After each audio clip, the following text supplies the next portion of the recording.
Chapter 1332. In Yanji County at the border of Yuzhou, the Tao family could be called a famous family in the county. The children of the family were well versed in both civil and military affairs in Yuzhou. The Tao family was simple and honest. The head of the Tao family, Tao Jinzao, had a good reputation. He had built a warehouse for grain and had opened the warehouse many times to provide disaster relief in Yuzhou. When the million-strong army of Beimang was bearing down on Beiliang, many large families in Yanji County followed the principle of a cunning rabbit having 3 burrows. They had their young children secretly move out of Beiliang with their property. Only the Tao family did not make any moves. A group of more than a dozen horses rushed to the Tao family's mansion in the middle of the night. In the darkness of the night, the dense horseshoes stepped on the bluestone road with 6 memorial archways bestowed by the imperial court. It was particularly crisp and melodious. Tao Jinzao, who was over 50 years old, had received a secret report that caught him unprepared. He hurriedly put on his clothes and set out with his entire family. The family of more than 100 people knelt respectfully on the stone steps outside the door. The leader of the group was a young man covered in a thick fur robe. Behind him was a one-armed old man with 2 strands of snow-white eyebrows and a white-clothed woman whose figure was better than that of the northern warriors. The dozen or so retainers behind them all carried short crossbows and cold sabers. They were all white horses. Tao Jinzao's 2 unmarried granddaughters knelt side by side. They couldn't help but take a peek at the young man who was smiling and helping their grandfather up. He was extremely handsome with a good appearance and an even better temperament. They guessed that he might be a son of a Central Plains aristocratic family who had risen to power while the scholars were in decline. In the past, they had always heard that the scholars from Jiangnan were handsome and elegant. Every movement of theirs carried the fragrance of books. They were like heaven and earth compared to the local men of Beiliang. Of course, they guessed wrong. It was true that scholars from other parts of Beiliang took every opportunity to occupy seats, but other than Yu Luandao and a handful of others, no one had the qualifications to make the head of the Tao family mobilize so many people. The one who made them fall in love with him at first sight was the king of Beiliang, who had led 10 white horses to Yanji County in disguise. Su Fengyan and Tao Jinzao quickly walked through the main door. They saw a young child in the arms of a woman. The child looked delicate and pretty, so Tao Jinzao took a jade pendant from her waist and gave it to the child with a warm smile as a greeting gift. Then, Su Fengyan had the old, young, and women of the Tao family disperse to rest, leaving behind only Tao Jinzao and Tao Wenhai.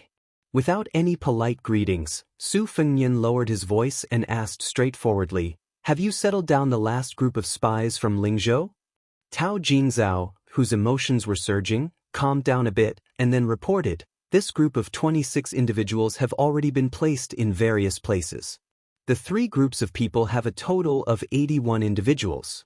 Together with the 4 second-level masters and 15 third-level experts that were secretly dispatched from the King Manor to Yanji County, they can coordinate with each other in secret.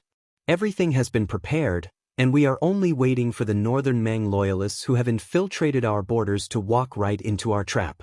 Now that all the passes at the border have been closed, and there are elite crossbowmen and local scouts of Yuzhou roaming around. Even if there are some who slip through the net and cross the line of defense, it will be very difficult for them to enter the hinterland of Yuzhou and assassinate officials." Su Fengyan nodded. Tantai Pingjing, Sui Shigu, and Bai Ma Yitsong naturally wouldn't participate in the secret conversation. Only Su Fengyan and the Tao family's father and son were left in an elegant room. Lush green bamboos could be seen outside the window. At the end of last year, there was heavy snow everywhere in Liang, and Beiliang was even more so. This year's late spring wasn't as cold as before, but Su Fengyan didn't take off his fur coat after sitting down. Tao Jinzao and Tao Wenhai were also given a seat. However, it was clear that they were very reserved in front of this famous young vassal king, even in their own territory. Instead, they were like shabby guests. The elderly head of the Tao family was in awe, and Tao Wenhai, who was a county magistrate in Yanji County, was in awe over fear. Soon, a graceful woman came in with hot ginger tea. After putting it down, she went to the corner of the room and sat down. She bent down and skillfully opened a drawer and box, placing a dozen kinds of precious spices on a small table made of red sandalwood in front of her. The sandalwood table was previously furnished with a typical master and servant, a bottle, a furnace, and a box. The furnace was the master, and the box was the servant. Su Fengnian held the ginger tea with both hands and took a sip. Immediately, the cold was driven away a bit, and the warmth seeped into his heart and spleen. In this rare moment of leisure, he subconsciously looked at the woman who gave off a quiet and peaceful feeling. She was probably the kind of woman who was said to be delicate and beautiful. Her clothes were appropriate, but her breasts, waist, and buttocks, as well as her kneeling legs, all kinds of rounded curves didn't disappear because of the winter clothes. Of course, Su Fengnian didn't have any romantic feelings, and he didn't have any thoughts of doing anything with her. However, such an outstanding woman was pleasing to the eye. Su Fengnian was an expert in the art of appreciation. It wouldn't be an exaggeration to say that he was a grandmaster. Otherwise, Great Peace City would not have been so obsessed with the calligraphy and paintings that Bailiang and His Royal Highness had used seals to call fakes in the early years.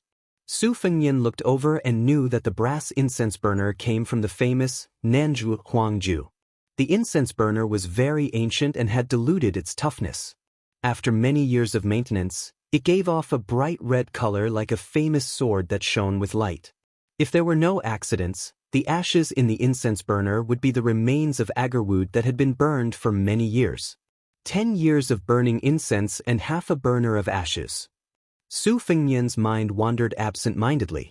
His gaze stopped near the young woman. Tao Jinzhao smiled knowingly. His oldest granddaughter had been unwilling to marry for so many years, causing him to be mocked by some of his old friends who had failed in marriage as having a daughter in the Tao family is a rare commodity worth hoarding. Different from his father who was quick-witted, Tao Wenhai had been secretly observing this king of Bailiang who had turned over a new leaf. Because the Tao family had a hidden identity in the whisk water room, Tao Wenhai had participated in the transmission of military intelligence in Yuzhou very early on.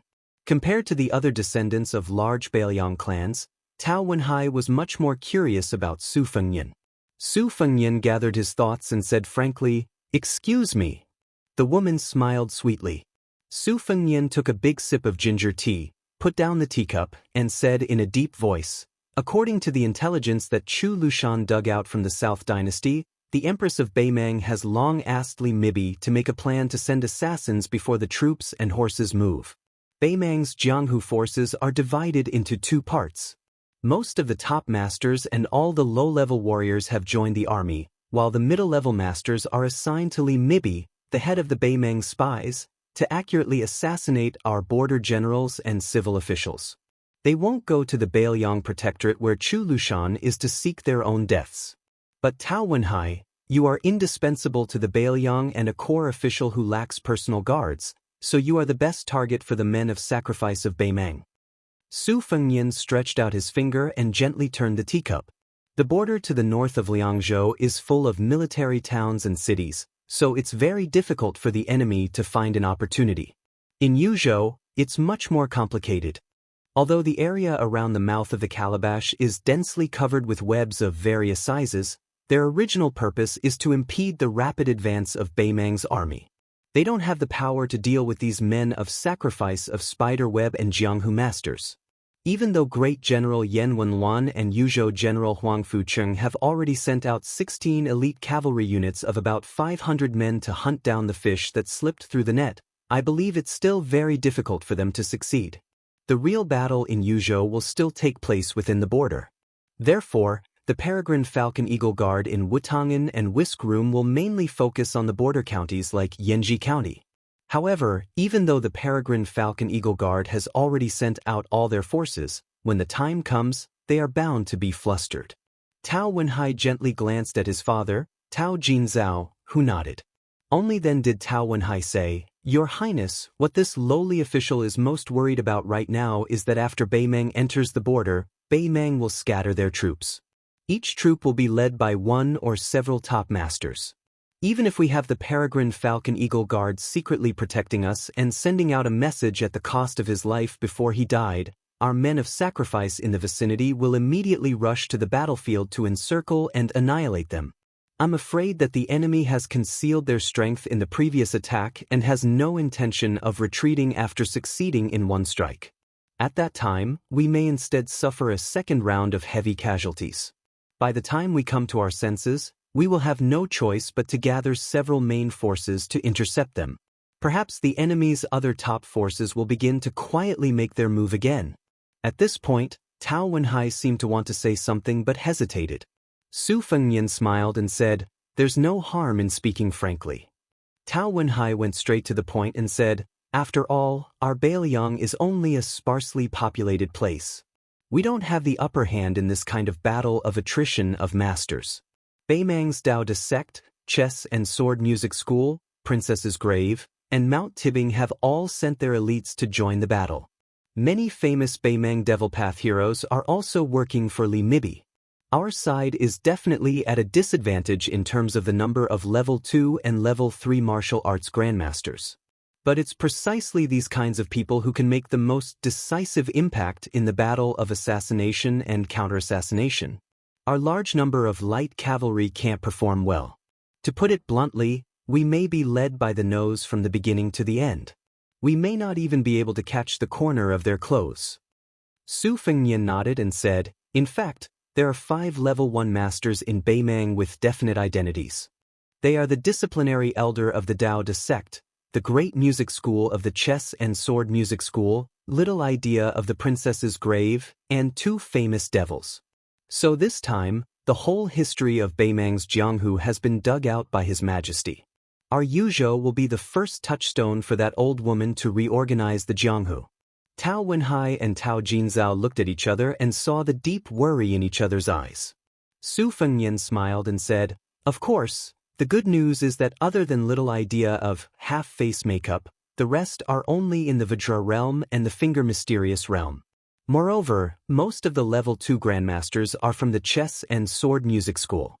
Their realms are not low, but when it comes to a life-and-death battle, they may not be comparable to Bailiang's level 3 martial artists." Chapter 1333. Tao Wenhai smiled wryly.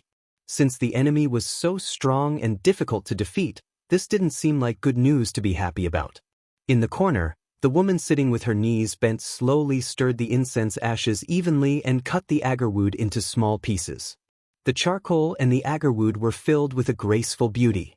Because tonight's conversation would definitely not be short, her movements were neither hurried nor slow. Tao Wenhai said carefully, "Your Highness, if I may be so bold as to suggest," Su Fengnian quickly said, "You want the Wu family's cavalry and swords to come to Yuzhou to put out the fire?" Somewhat embarrassed, Tao Wenhai nodded. Su Fengnian shook his head and said, "The Wu family swordsmen have to stay with Chu Lushan in case of any accidents. They can't move yet." Tao Jinzhao and Tao Wenhai knew that the long-browed, one-armed old man next to the king of Bailiang was a sword immortal who had become famous in Liangzhou city. Of course, they didn't think that such an expert would leave the king of Bailiang's side. Most importantly, no matter how bad their eyesight was, they could tell that the king of Bailiang was acting very strange. It was as if he had only won a Pyrrhic victory after a great battle. If they guessed right, then the sword immortal old man couldn't leave without permission. In fact, Su Fengnian hoped that Sui Xiegu could help since Tantai Pingjing was by his side. However, the old man didn't care about the situation in Yuzhou at all. He didn't care about his seniority at all. Wherever Tantai Pingjing went, he would go. The two of them added up to more than 200 years old. In Sui Xiegu's words, "How many times can I look at her now? Of course, I'll look at her as much as I can." However, Su Fengnian wouldn't just wait for death and allow Beimang's forces to strut around Yuzhou. In addition to the mobilization of Wutangen's Whispering Room and Tide Listening Pavilion's experts, he also sent Mi Fengjie, the master of the Heavy Sword Cave, to Yuzhou to cooperate with Fan Xiaochai, the granddaughter of Fan Baoshan, who used to be Northern Han's defender general. Fan Xiaochai's Finger Xian realm wasn't something that Dao Zong's Xian realm could compare to. With Fan Xiaochai's current strength, she could easily defeat any second-level master of the chess and sword music school, even if it was 1 against 2. In addition, The Guanyin sect's qi refinement warriors had already secretly rushed to Yuzhou. They wouldn't directly get involved in this muddy water, but they would do their best to keep an eye on those first-level masters who only appeared briefly during the battle. They would pass on the information to the nearby Peregrine Falcon Eagle Guard so that Yuzhou would have a target to target. This battle would definitely be a series of small-scale and bloody battles. Once the two sides met, they were destined to die or be injured. There was no way to escape unscathed. It was a competition to see which side could move faster and more stealthily. Tao Jinzhao and Tao Wenhai only guessed that the king of Bailiang was seriously injured, but Beimang's Li Mibi clearly knew about it. Thus, Suaxia Valley was a target that Beimang had to focus on. In Su Fengnian's opinion, other than the princess's grave, Suaxia Valley, who might be a backup plan for an imaginary enemy, there should be another top-notch master hiding even deeper. Of course, the top-notch, in Su Fengnian's eyes, would not be on the same line as literati like Tao Jinzhao and Tao Wenhai. Su Fengnian asked, "Is there a detailed map of Yozhou's situation here?" Tao Wenhai hurriedly got up and went to the study to fetch the maps. After that, he came back with a large pile of maps, including the map of the territory of Yuzhou province and the maps of prefectures and counties. He spread out the largest map of the entire Yuzhou province on the desk and put the smaller maps separately. Not everyone dared to hide these things among the people.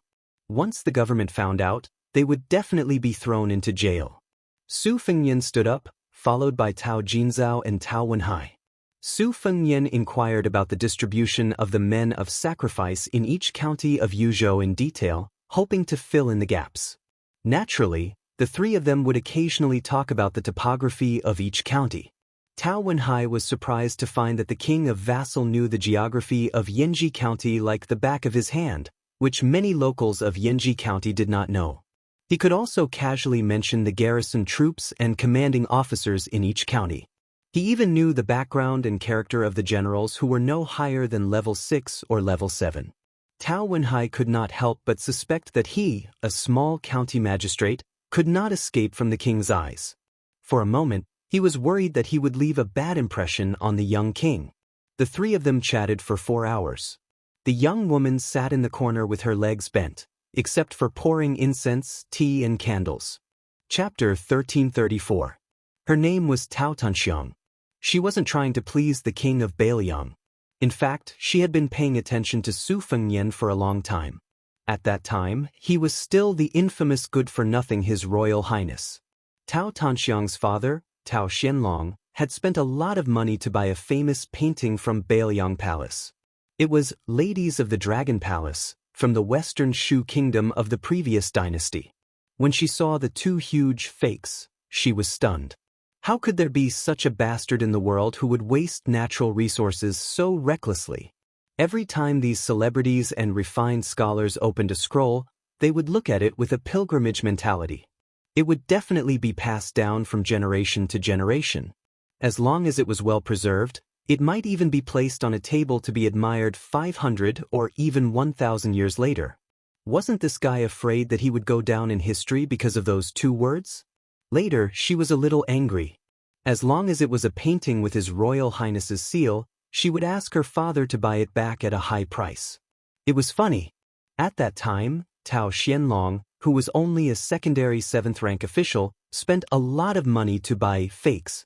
Because of this, the governor of Yanji County, Hong Shandong, who was a righteous official, thought that this person was a talent. Especially when His Royal Highness became the king of Bailiang, Tao Xianlong was promoted again. Over time, Tao Tanxiang collected no less than 30 paintings with Su Fengnian's seal. Not all of them were fakes. For example, Su Fengnian's hastily written calligraphy was privately praised by collectors in the capital for being witty and interesting. There was also a concise and vivid phoenix portrait seal with rough words. The mother-son seal on Loquat was even more memorable. So Tao Tanxiang slowly felt that she had known this man for a long time. She knew every news he had received from Liang Lake, from the capital's imperial court, and from Bailiang's officialdom over the years. She gently placed her hands on her knees and raised her head to look at the man who had never been domineering. Every time he frowned and every time he smiled warmly, She would carefully observe it as if she was collecting a treasure. After another 2 hours, Su Fengnian smiled and let the old Tao Jinzhao go to bed first. He continued to chat with Tao Wenhai by the light. Their topics were broader, and they were no longer limited to Yuzhou or even Beiliang. Instead, they included the politics and military of Liang and Beimang, as well as the local customs of the two dynasties. When the Tao family patriarch left, he went to his granddaughter, Tao Yanxiang, and asked her to make tea and prepare some pastries. Therefore, when they moved to the couch by the window to chat, she sat between the king of Beiliang and Uncle Tao Wenhai. It was a bit humorous.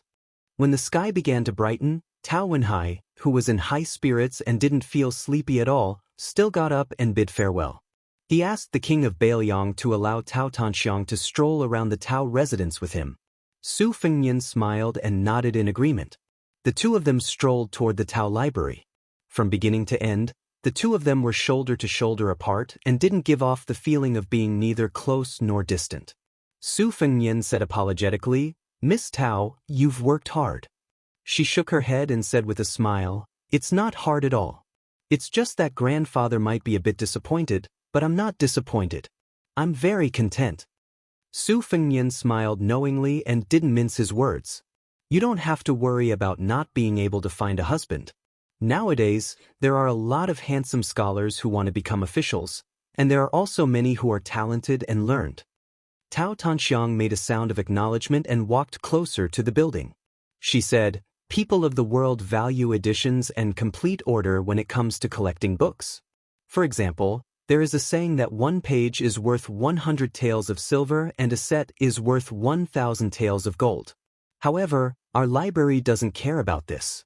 Grandfather feels that nothing is as important as the words of the sages in the books. Rather than spending 1,000 taels of silver to buy a set, it's better to buy 100 sets of normal books. Therefore, the number of books in this library is no less than those in the Central Plains. Furthermore, if scholars come to borrow books to read, they will be able to do so without obstruction."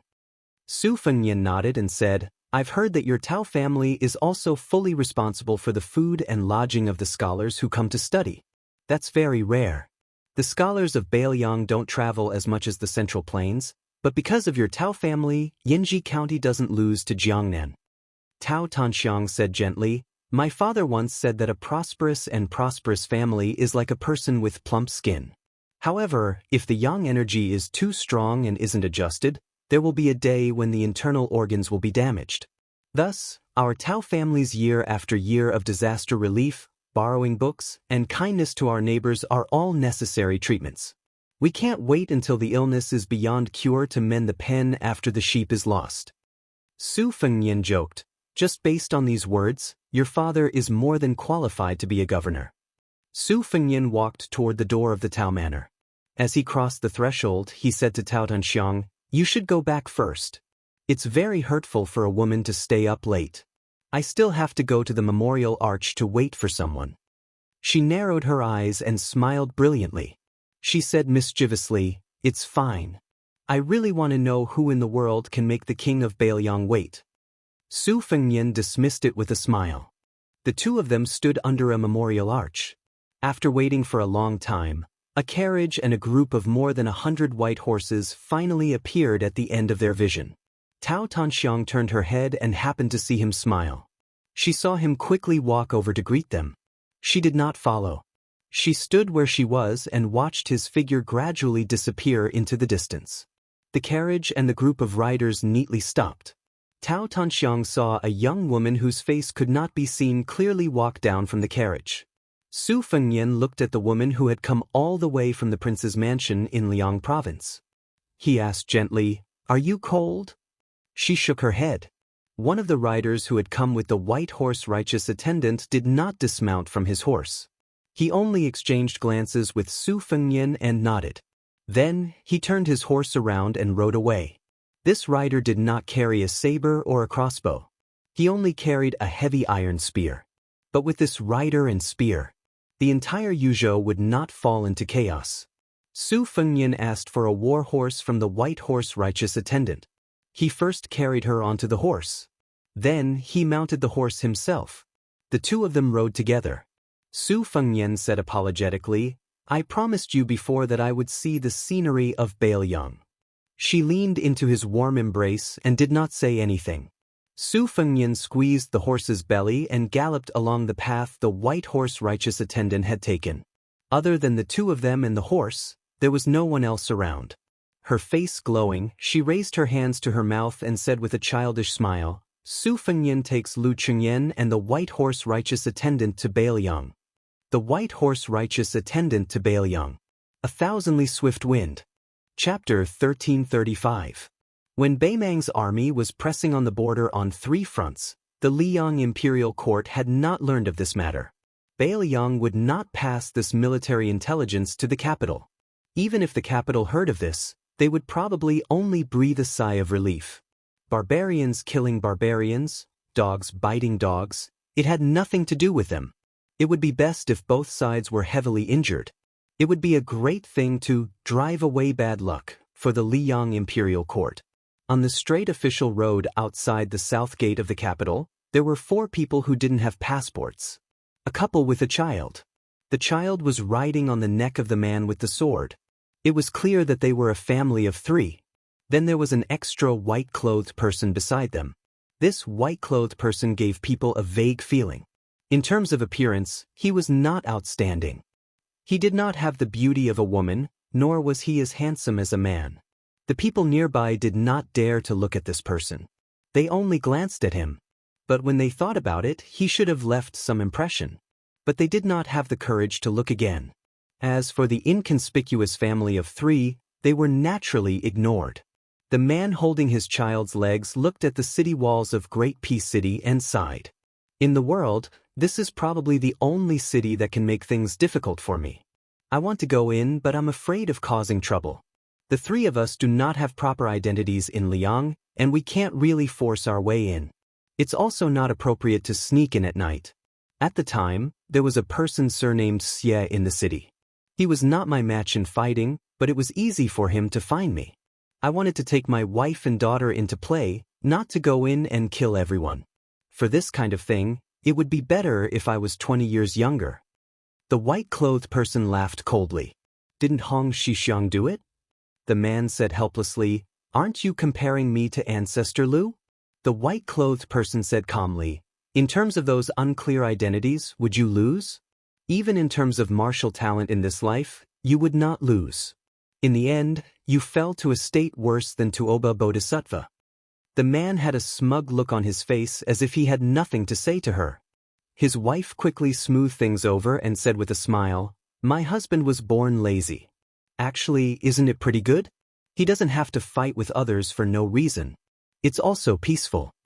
The man nodded in agreement. That's right. The child rested her chin on her father's head and nodded along with him. Although she didn't understand anything, she still cheered, That's right, that's right. The white-robed person gazed at Great Peace City.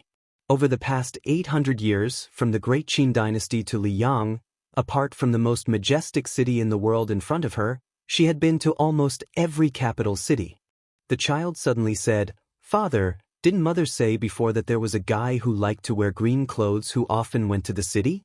Why do you have a headache? Father, it doesn't matter if you can't defeat my future master, but you can at least fight for the 2nd or 3rd place in the world, right? The man rubbed his chin and said seriously, That's true. The woman pinched him hard on the waist. Just as the man was about to speak, he found that the person he had been traveling with had turned and left. He really was as lazy as his wife had said. He couldn't be bothered to use his brain to think of the reason, but he couldn't help but complain. Aren't your identities as the great demon Luo Yang a mess? Do you have the right to criticize me? The white-robed person was Luo Yang. He was the person who had run from Beimang to Liang and found his wife. Then, because his wife said that swordsmen were the most natural, he found a sword and pretended to be a swordsman. He had a precious daughter and met Luo Yang and Tuoba Bodhisattva at the foot of Mount Hui. If this was in Beimang, his fame would be great. Beimang had 5 large sections. The sect he belonged to was one of them, and he was the only member of the sect. The only one in the world. One person, one sect. Of course, he knew that he was very talented in martial arts, but he had never pursued anything like becoming the first in the world. It was like his wife wasn't that beautiful, but he fell in love with her at first sight. There were always some things in the world that didn't have a reason. His only pursuit was to be unrestrained. When he was young, he had his own freedom. After he met his wife and had a child, he had the freedom of a family of 3. As for what freedom was, he didn't want to think about it. Looking at the majestic city, he could clearly feel the flow of fate. Presumably, after the new emperor of Liang ascended the throne, because Han Shengxian, Master Lu Hao, and the one surnamed Xie were all dead, he was afraid that he would be beheaded after wearing the dragon robe and sitting on the dragon throne for a few days. Therefore, he set up layers upon layers of murky traps. This was reasonable. With the Liang dynasty's thriving national strength, they wouldn't be completely helpless against a single top martial artist. His daughter suddenly whispered, "Father, I want to eat leek pancakes." The man stilled and then turned with a grin to look at his daughter-in-law, who was not as important as him. The woman stepped on his foot. "Idiot! What are you practicing martial arts for? Can't your daughter eat a pancake?" She quickly added, "It's not like we don't pay." The man who had received the imperial decree nodded and smiled. "All right." He freed a hand to hold his wife and said softly, "Daughter, hold tight." In an instant, all the first-grade experts in Great Peace City, both on the surface and under the surface, felt a great presence. The northern sect's dragon-rising chi refinement warriors were panicking like headless flies. The man raised a smiling face. What was freedom? At least at this time, he knew the answer. Freedom.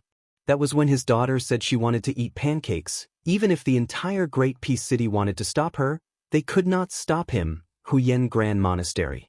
There was a flash of light on the road like a rainbow falling into Great Peace City. Great Peace City did have the saying of late autumn cabbage and spring leeks. These two things, whether it was the officials, the nobles, or the common people, every family could afford to eat them and liked to eat them. The people of Jing liked to use leeks to eat spring. It was the best season. Eating a bite of the spicy and fresh green leeks could expel the foul energy that had accumulated in the organs all winter out of the stomach.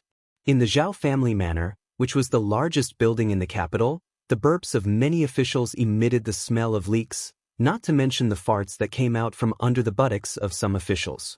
It really made people frown, but soon they smiled. On Zhao Zhuang's side, there was the Hanlin Academy, which had always been noble and aloof. There were also the 2 big yamens of the 2 provinces under the Hall of Governmental Affairs, which used to be deserted but now slightly lively. However, the most boisterous ones were the yamens of the 6 ministries of Shangshu province. The Ministry of War had always been the most important place among the 6 ministries of external court. Even after the Prime Minister Yin Maochun replaced Zhao Yuling as the Minister of Personnel Affairs, he could not change the situation. Unlike the other 5 great generals, who had their fates changed every few years, the Ministry of War had only had 3 people who had been in that position since the first year of Yonghui to the second year of Xiangfu. They were the great pillar state Gu Jiantang, the king of Shu Chen Jibao, and the current Tongxi sword deity Lu Baijie. The latter 2 had only been in that position for less than 2 years. Without a doubt, the Ministry of War had always been the fengshui treasure land that the new Jinshi wanted to have the most. So much so that last year, Gao Tingshu, who had been the second place of the imperial exam, admitted that he would rather be the head of the Department of Martial Selection and Purging officials than go to the Ministry of Rights to be the most easily promoted minister-counselor of the Department of Rights. One had to know that the Minister of Rights, Bai Guo, was present in the main hall at the time. Minister Bai was so angry that he laughed and kicked the other minister, Lu Baijie. Rumor had it that Bai Guo was transferred to the Minister of Revenue. One day, he met the new second place in the imperial court. The Minister of Rights teased him, "Fortunately, I didn't take up a post in the Ministry of Appointments. Otherwise, you would be sitting on the cold bench in the Ministry of War for 10 or 20 years. Today, the unusually busy Ministry of War had a somewhat unexpected guest. Everyone in the Ministry of War, whether they were walking outside or sitting inside, either stopped and saluted when they saw him or stood up solemnly. Everyone looked excited. It was not much different from meeting the emperor alone. It was very simple. It was because this person was Gu Jiantang, the youngest warrior of the 4 great generals of the spring and autumn period, the former master of the Ministry of War, Gu Lu. As a general, Su Shao, who was also a famous general of the spring and autumn period, had already died of old age. Gu Jiantang could not even be considered old. As an official, Zhang Lu, who had been in conflict with Gu Lu for more than 10 years, had already collapsed. Zhang Julu had died a miserable death. Gu Jiantang, on the other hand, was the only super first-rank pillar of the Liyang imperial court. He held the power of 300,000 soldiers and horses at the northern border. Gu Jiantang walked alone into the large room of the old Zhang Lu. Without needing him to say anything, a large group of arrogant officials in the 6 ministries stood up and saluted, then quickly sat down and continued with their work. This was the cold and hard temperament that Gu Jiantang had left for the Ministry of War. You can be arrogant and despotic in your conduct, but you must be swift and decisive in your work. You must not be sloppy. Unlike the other 5 ministers and assistant ministers who each had their own room, the 3 main and assistant ministers of the Ministry of War all worked in the same room. The minister's desk was placed at the far left of the room, while the left and right assistant ministers' desks were placed at the far right. At present, of the 2 assistant ministers of the Ministry of War, the general of Piao Yi, Lu Shengxiang, was not in the capital as the general of the southern expedition. The newly appointed assistant minister, general of Dragon Xiang, Su Gong, was patrolling the border in accordance with the new etiquette of Liang. Thus, only the minister, Lu Baijie, was left in the room. After seeing Gu Jiantang, he did not deliberately put on airs. Instead, he stood up like his subordinates and stood up to greet the old minister. He even waited for the others to return to their seats before standing up. This was not only because Lu Baijie's official patch with a second-rank lion embroidered on his chest was slightly inferior to Gu Jiantang's first-rank qilin. It was also because Lu Baijie had undisguised respect for the senior of the Ministry of War, Gu Jiantang. Lu Baijie walked around the table to Gu Jiantang's side and said with a smile, "General, sit down and have a cup of tea?" Chapter 1336. Gu Jiantang nodded. Lu Baijie took the lead and walked to the 2 empty tables on the far right side of the room. Soon, the second-ranked scholar who had written the Drunken 8 Immortals and had been personally threatened by Minister Baiguo arrived with tea. He first served it to Gu Jiantang, who was far away, and then to Lu Baijie, who was close at hand. After Gu Jiantang took the tea, he slowly asked, "You're not going to Gao Tingshu of the Ministry of Rights?" The young manager of the department for purging officials, who didn't dare to make any unnecessary moves and only wanted to leave as soon as possible, couldn't help but tense up. He said in a trembling voice, "That's me." Gu Jiantang didn't have a smile on his face. He asked the newcomer of the Ministry of War a rather sharp question, "Why didn't you serve tea to Minister Shangshu first?" Gao Tingshu was speechless. Lu Baijie laughed and said, "Great General, oh great General, you're obviously secretly happy. Don't take advantage of the situation and pretend to be obedient. Manager Gao took a huge risk to come to our Ministry of War. No matter what, he's half a family member of yours. You don't have to scare a junior like this." After being disturbed by Lu Baijie, Gu Jiantang no longer deliberately kept a straight face. He smiled and said, "Just for the sake of you serving tea first, even if the Ministry of Person else suppresses you in the future, I'll first ask Minister Bai for a favor. I guarantee that I won't delay your promotion in the future. But you should learn a bit more. Look at how Minister Bai became an official.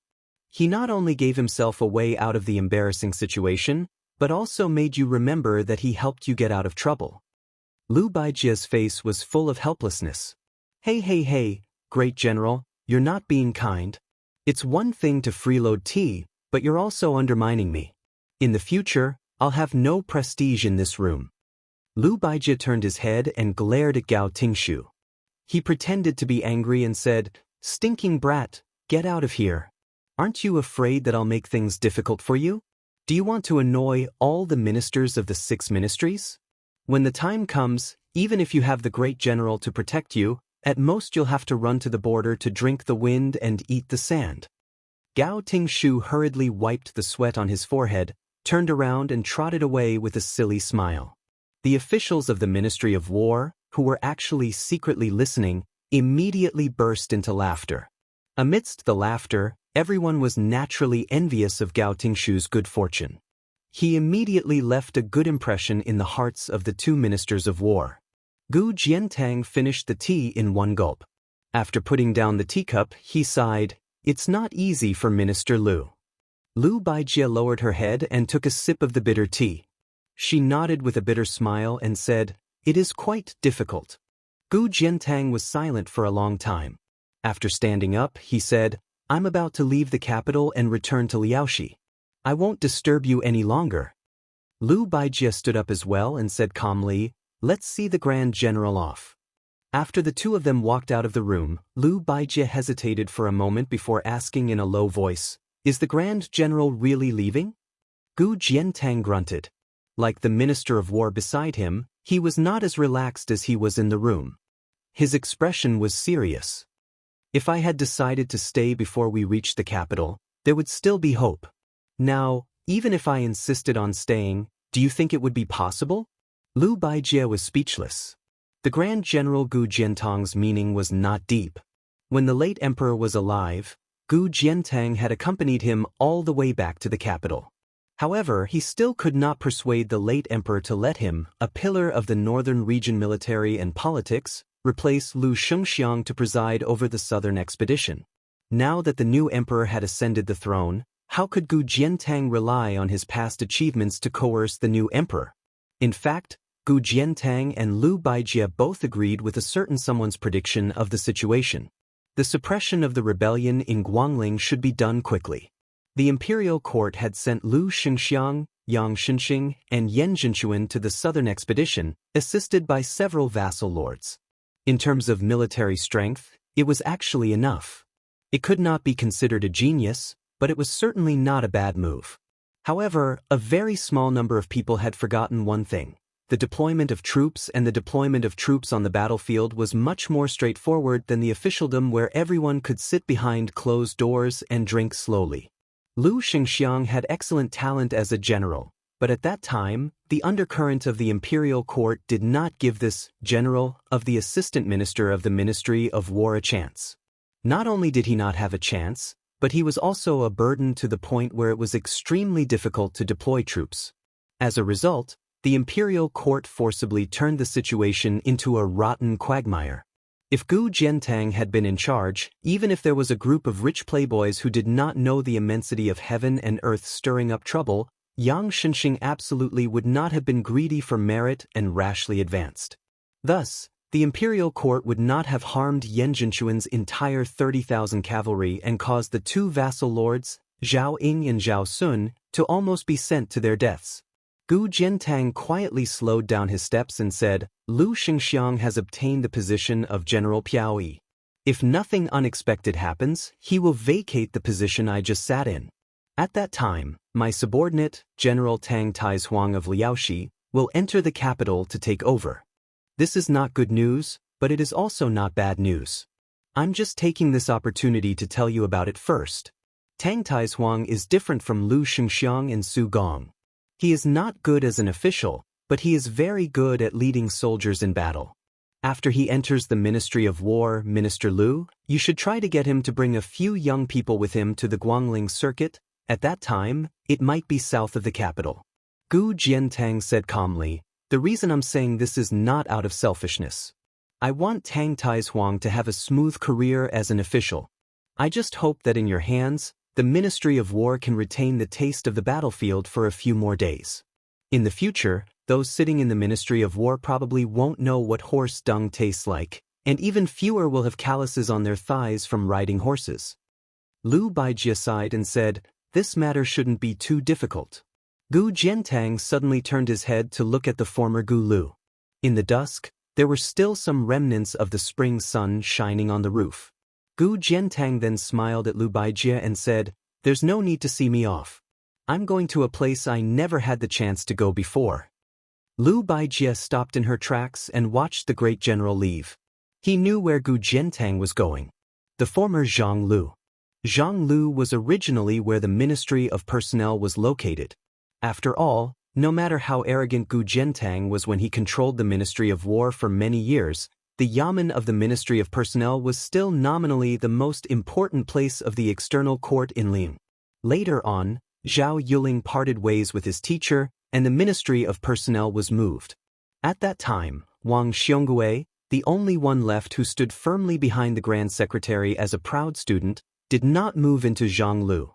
However, at that time, the Ministry of Personnel, the Ministry of Works, the Ministry of Revenue, the Ministry of Rights, and the Ministry of Justice all had an assistant minister sit obediently in Zhonglu so that the civil official leader could convey his intentions, or rather, his will, to the various joints of the 5 ministries as quickly as possible.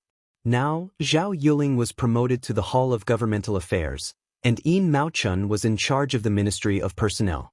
The latter unexpectedly chose to sit in that room. Of course, there would no longer be any mention of Zhang Lu in the world. Compared to the oft-mentioned Gu Lu, this place was not even mentioned again. It was as if it had never appeared in the Liyang imperial court. Gu Jiantang walked to that place and looked there. Under the curtain of night, compared to Gu Lu, there was not even a trace of afterglow there. On his return to the capital, that night, the emperor, who had not yet been called the previous emperor, stood in the imperial prison. That was the last time Gu Jiantang saw that person and passed on his last words. That person was separated from him by the iron fence, but he did not say even half a word of his last words. He only waved his hand at Gu Jiantang. Gu Jiantang gathered his thoughts. He did not look at the important members of the Ministry of Personnel who rushed out of the room and down the steps to welcome him. He also did not look at the Prime Minister, Yin Maochun, who had stopped at the door. Gu Jiantang turned and strode away. An additional person had silently appeared in the capital. Logically speaking, let alone an additional person in the most virtuous place in the world, even an additional 1,000 people would be like a drop of water. However, no one could underestimate this sinful guest. King of Jing and Zhao Sun, the youngest vassal of the Liang dynasty with the surname of Zhao. From the time Zhao Sun was summoned to the moment Zhao Sun entered the capital, the Ministry of Rights had not been able to interfere. Everything had been handled by the imperial clan court. There were no walls in the capital that did not let in the wind.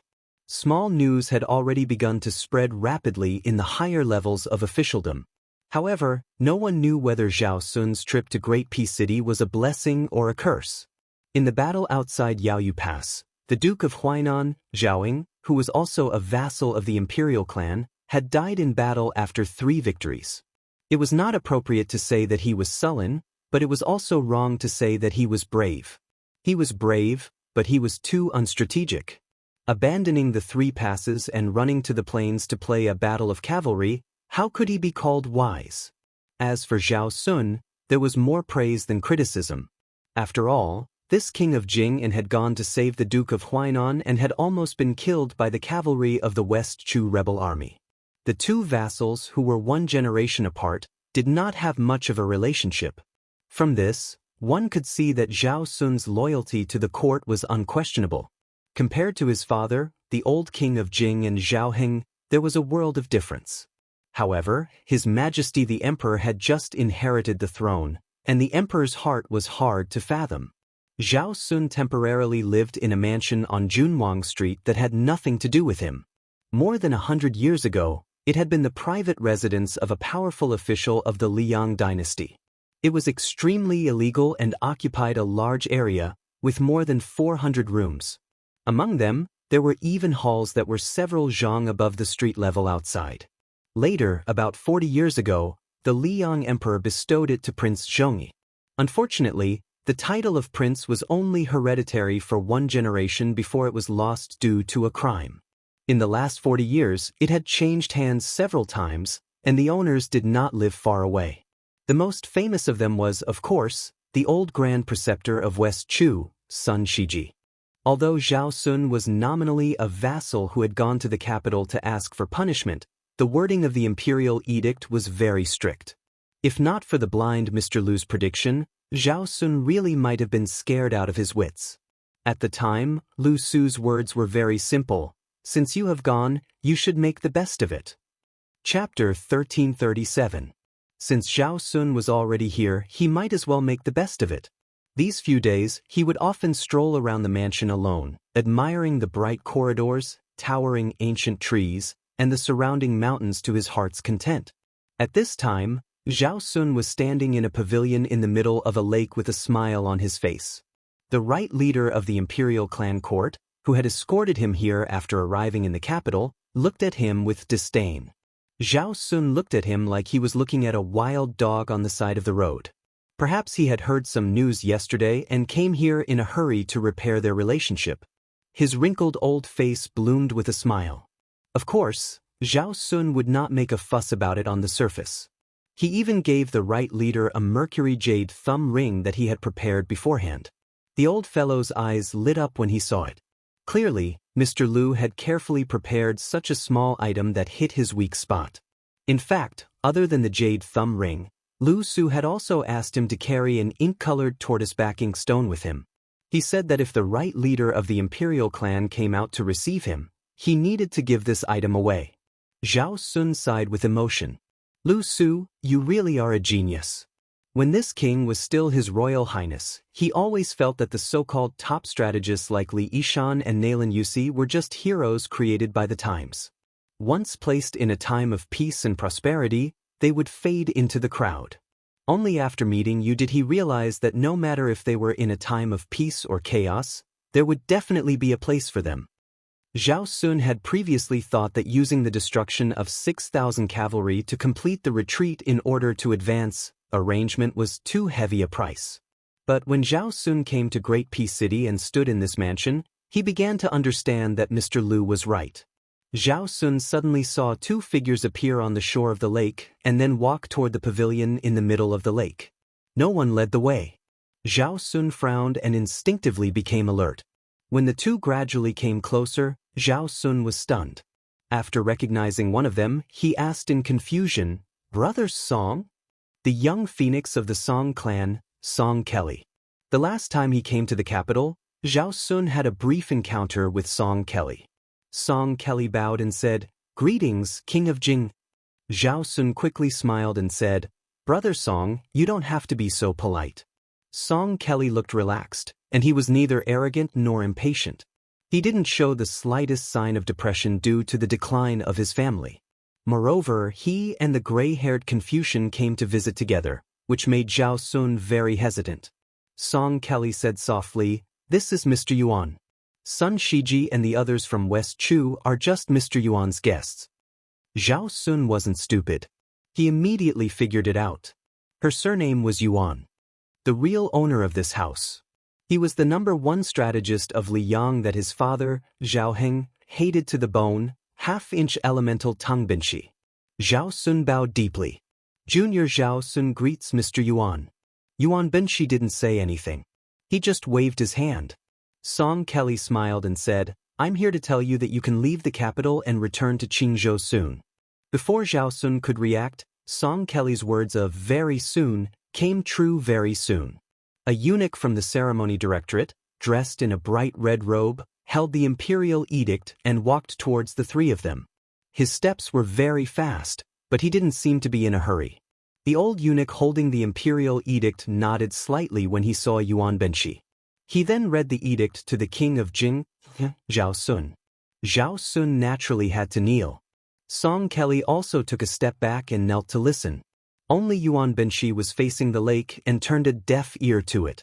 The head eunuch, who was one of the top 3 eunuchs in the world, didn't show the slightest change in expression. After receiving the imperial edict, Zhao Sun had to leave the capital quickly. Plus, without Lu Su's plan, he didn't know how to talk to the emperor of Liyang. He was afraid of making a fool of himself, so he took the opportunity to leave the pavilion. After Zhao Sun and the head eunuch left, Yuan Binshi asked, "What do you think this eunuch from the ceremony directorate will be asked when he returns to the palace?" Song Kelly shook his head. Yuan Binshi smiled and said, "The emperor won't care about the king of Jing. He will ask Yuan Binshi if he is respectful when he sees the imperial edict." Song Kelly didn't know whether to laugh or cry. Yuan Binshi calmly said, "Previously I advised the late emperor that if Prince Jinggan, Zhao Sun, had the intention of concealing his strength during the Jingnan campaign, I would issue an edict to have him enter the capital, remove his title of nobility, and demote him to a commoner. If he failed despite all his efforts, he would be allowed to keep his title, but he would have to live in Great Peace City for a year or two. The late emperor took this matter to heart, but it's not that the current Son of Heaven doesn't care.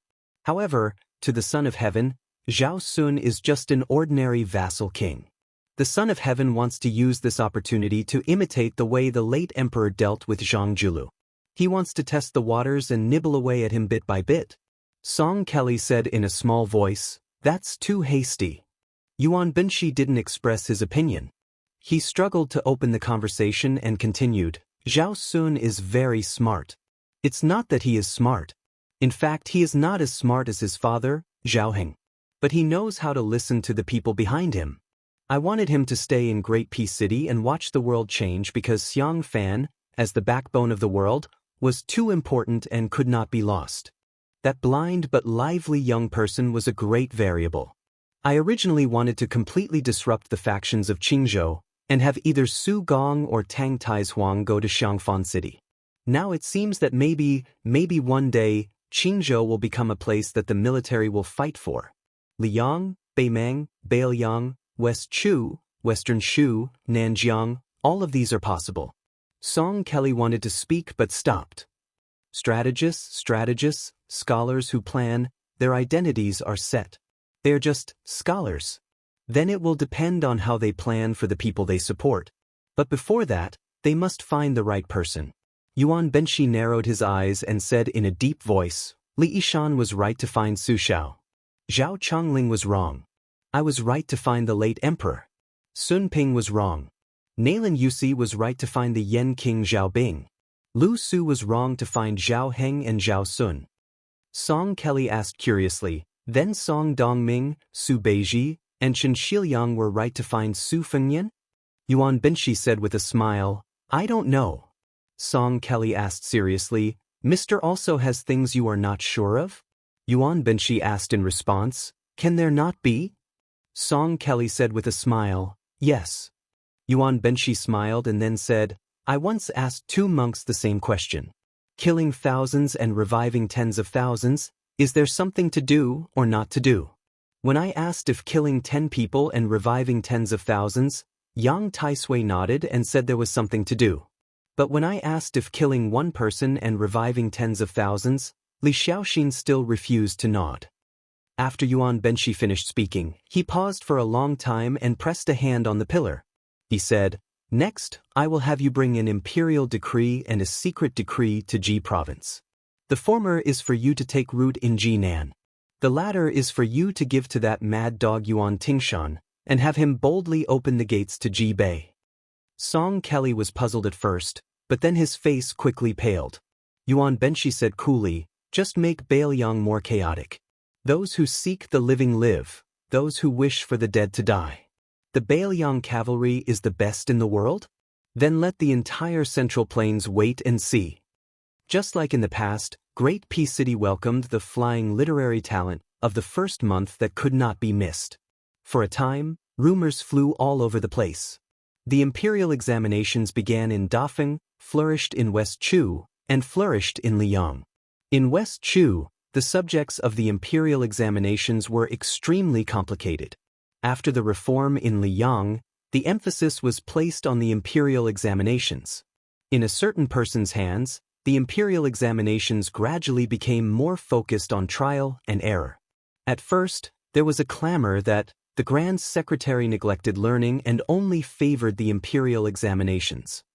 There were more and more people who passed the grand exam, going from 3 to 4 people in the Great Feng Dynasty to 20 to 30 people in the West Chu Dynasty. Then there were 100 people in the late Eternal Hui Dynasty, until there were 200 people in the first year of Xiangfu Dynasty. Because of the rise of the imperial examinations, many people who came from other places to take the examinations continued to enter and stay in Great Peace City. Thus, there were the 2 interesting things of passing the imperial examinations and passing the imperial examinations. Imperceptibly, the relationship between the literary and official circles was pulled closer. Li Yang's imperial examinations were held in the first month, and the results were released in the second month. Not to mention the fact that there were very few people who could pass the imperial examinations. The scholars who failed the examinations were not naive enough to think that it was over. They could not return to their homes. After all, the large amount of traveling expenses when they first came to Shangjing was not something most scholars could afford. Thus, they had to stay in the capital. Those who had connections would find friends and relatives, and those who did not would have to stay in the temples. During this period, other than continuing to study hard, they also had to learn how to get their favorite essays to be looked at by the officials or famous figures in the literary world. Or, they could directly send it to the officials of the Ministry of Rites other than the examiners of the imperial examinations. Thus, there were sayings like, "The Prime Minister's gatekeeper is a 7th-rank official," and "The King of Hell is easy to meet, but the little ghosts are hard to deal with." The 7th-rank gatekeeper was a bit unusual. After Tantanon, he had presided over the imperial examinations several times and was now the heavenly official. Naturally, there was a lot of traffic in front of Yin Maochuan's door. This was not strange. The Song family, which had produced 2 teachers, was also not strange. What was unusual was that this year, the residence that received the most name tags was not the residence of the head of the Secretariat, Shi Yanglong, nor was it the residence of the great master of science, Yao Baifeng.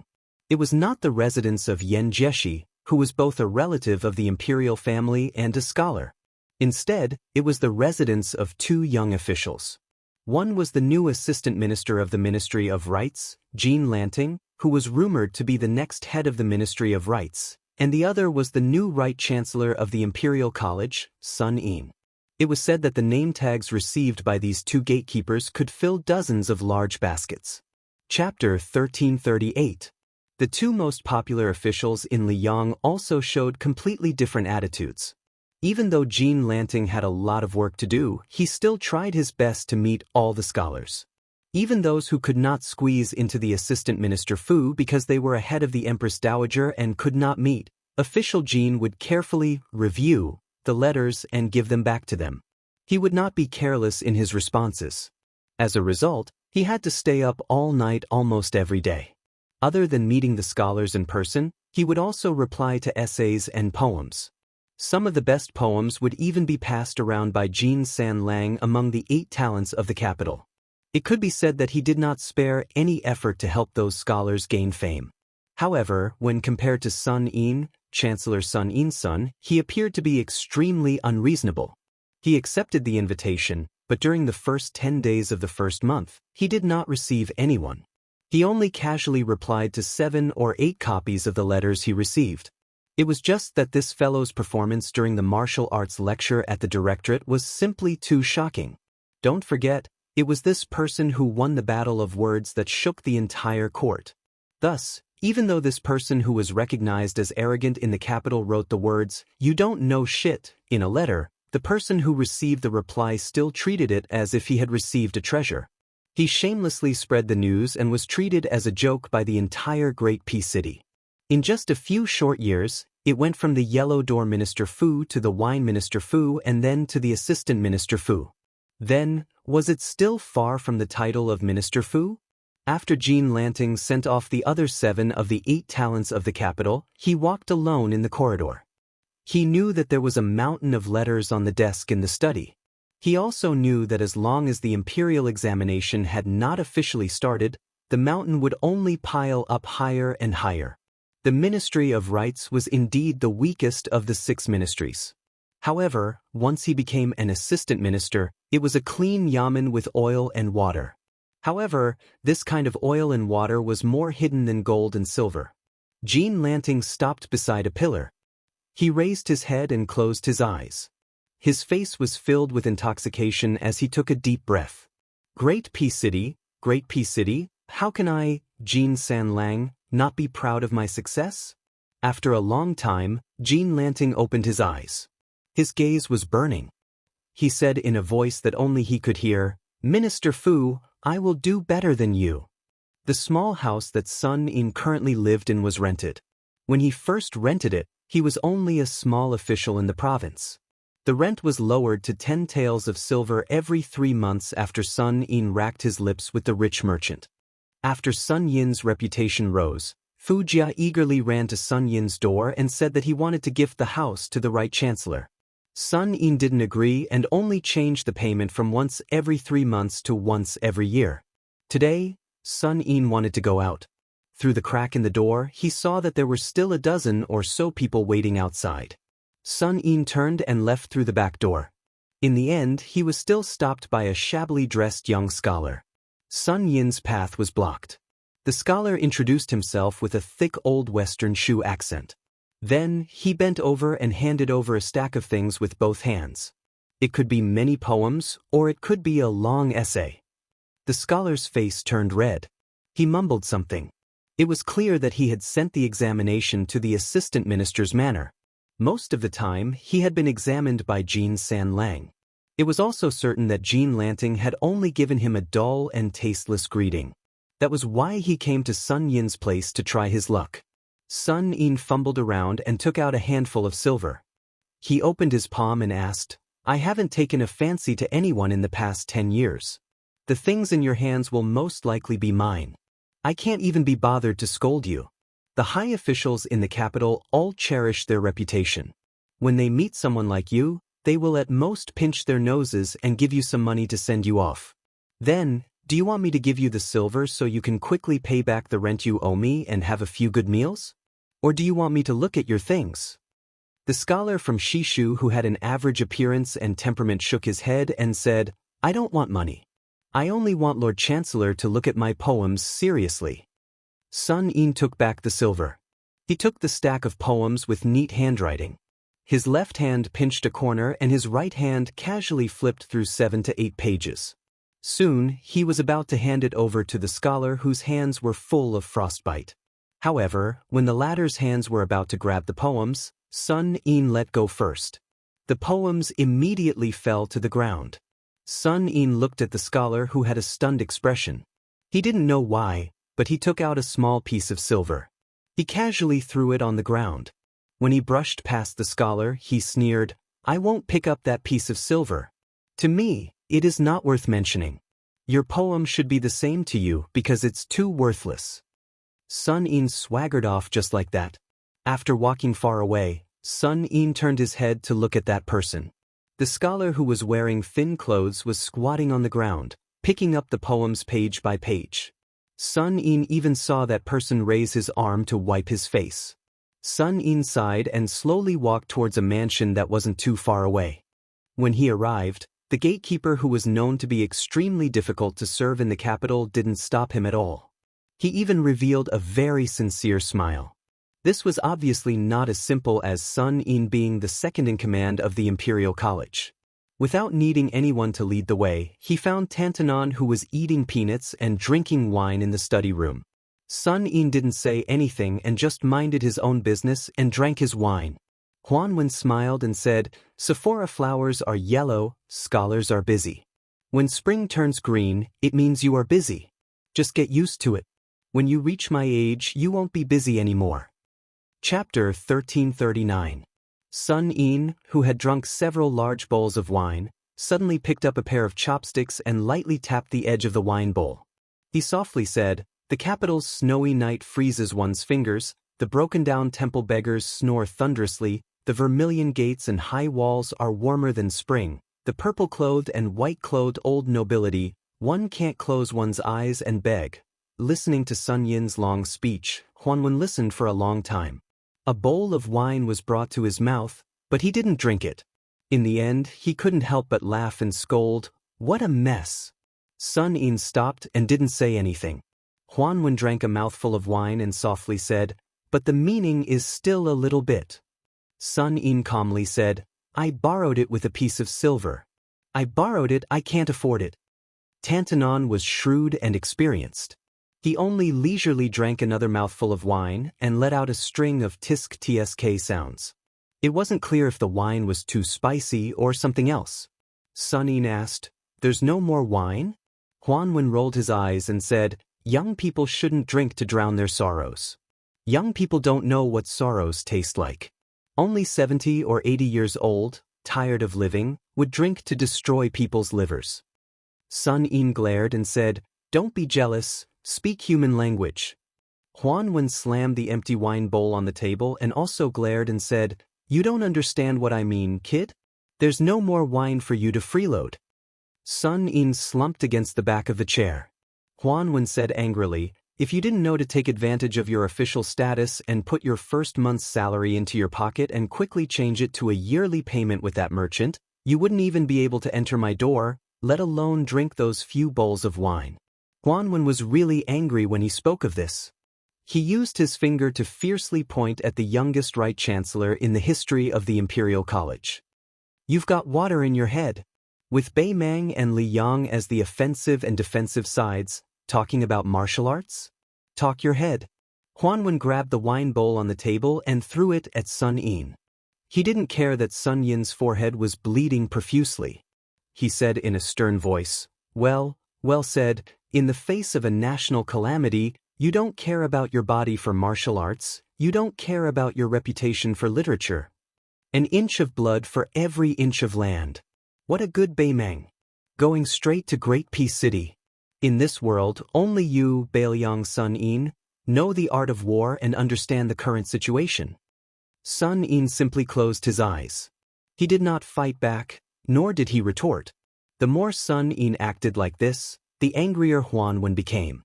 He slammed the table heavily. "Do you think His Highness the Crown Prince, who was sitting on the praying mat at that time, is a fool?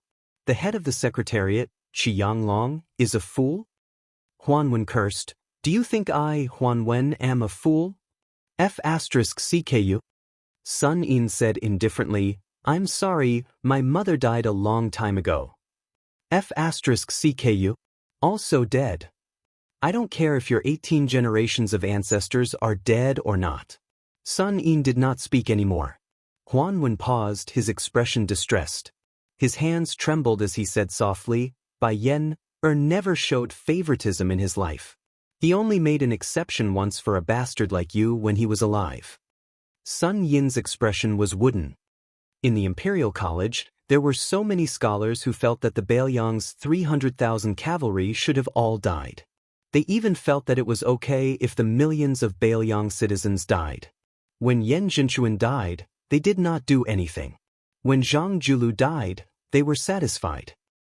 These people felt that if they were Yan Jinchuan, they could easily defeat Xie Shi's cavalry. These people felt that if they were Zhang Julu, they could have ruled the world long ago. These people were all scholars. Sun Yin lowered his head and covered his face with his hands. He said in a choked voice, "When I was young, I finally managed to get into a private school. Teacher was a remnant of the spring and autumn period who stayed behind in Bailiang for some reason when Hong Jia went north. I remember that teacher liked to take us to read and sing the Song of Everlasting Regret. Before I left Lingzhou, I saw teacher for the last time. Teacher said that he did not expect that the sound of reading he heard in Bailiang was the same as the sound of reading he heard in his hometown. So teacher said that after he died, it was fine to be buried in Bailiang. The great peace city of these scholars is so peaceful. I do not want to see this kind of peace. I, Sun Yin, want to return to my hometown. I would rather see the smoke of war rise there." Huan Wen said to himself, "Sun Yin, if you want to return to Bailiang, I will not stop you. But I hope you know that the great peace city of the scholars you see is not the true great peace city, and not everyone's great peace city. This city had my teacher, Zhang Julu, Sun Ping, Yan Jinchuan, and I, Huan Wen, who is still alive. There are many people that you do not know. Su Xiao, Li Xiaoxin, Chao Chongqing, Yang Taisui, they were all once in this place. They were so high-spirited, and each of them had a clear conscience. When you return to Bailiang, you may become an official, you may be a strategist, you may die on the battlefield with a clear conscience. But if you do not give up today, one day in the future, at a certain time, you will have a chance to say to another young person, 'In Great Peace City, there is me, Sun Yin. In this world, there is me, Sun Yin.'" In a secluded courtyard in a narrow alley, a woman sat quietly on the threshold of the inner courtyard. The wooden door of the outer courtyard was open. She looked outside the door. It was as though she was waiting for someone to come home. She would occasionally hear the melodious shouts of the hawkers selling candied fruits from the distance. But maybe because this alley was too small, she could not see the figures of the hawkers carrying the candied fruits pass by the door. She put a hand on her abdomen and said softly, "Boarder, the child and I are fine. But we miss you very much." Chapter 1340. If the post roads after the start of a war were compared to the meridians of a dynasty, then the endless supply of troops and provisions would be the blood of the empire. At this moment, Beimang displayed a huge tension that was enough to move the central plains. The Empress of Beimang, Taiping Ling of Chess and Sword Music School, and a fat man stood beside a post road. They looked at the busy transportation from north to south. The three of them had different expressions. The old lady, who was wearing a brand new mink coat, was full of pride. It was precisely because of her slow and appropriate governance that the Central Plains, which was on the verge of unification, did not gain the slightest bit of the upper hand for more than 10 years.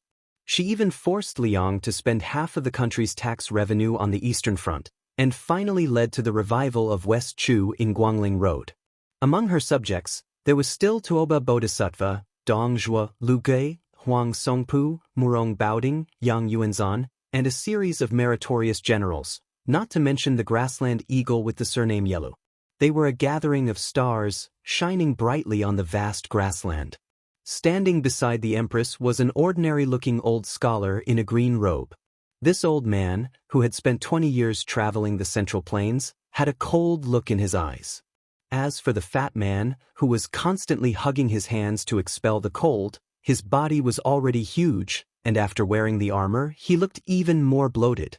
The Empress of Beimang retracted her gaze and turned to look at the fat man whose reputation was notorious in the streets of Xijing. She joked, "South Chu and North Dong, two big fatties. Back then, you lost to Chu Lushan and were driven out miserably. Now that he has become the Protector General of Beiliang, you are the king of the South Courtyard. In terms of official position, you are already better than him. Do you have the confidence to get back at him this time?" Dong Zhuo, the king of the South Courtyard, who was in charge of the entire border war, did not grin in front of the old lady for the first time. He rubbed his cheeks and said softly, "If Lu Qiuer and I had the same number of troops, it would probably be very difficult. But the current situation is that I have 1 million troops against his 300,000 troops. There is no reason for me to lose, but I always feel that it is a little unfair. When I see Lu Qiuer, he will definitely not be convinced." The Empress of Beimang smiled and said, "I know myself well. I don't know much about war, so I don't have the bad habit of giving orders to the warriors at the border. It's just that your deployment of troops is so strange that I was so curious that I traveled more than 800 miles to see you.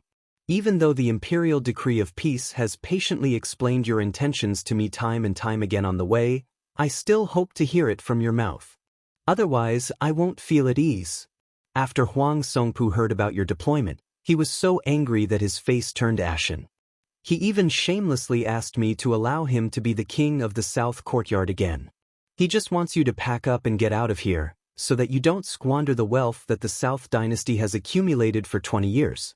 Dong Zhuo clenched his fist, knocked on his red nose, and said in a muffled voice, "Among the Liuzhou, Yuzhou, and Liangzhou that border our dynasty, Liuzhou is the easiest to take, and Yuzhou is the most exhausting.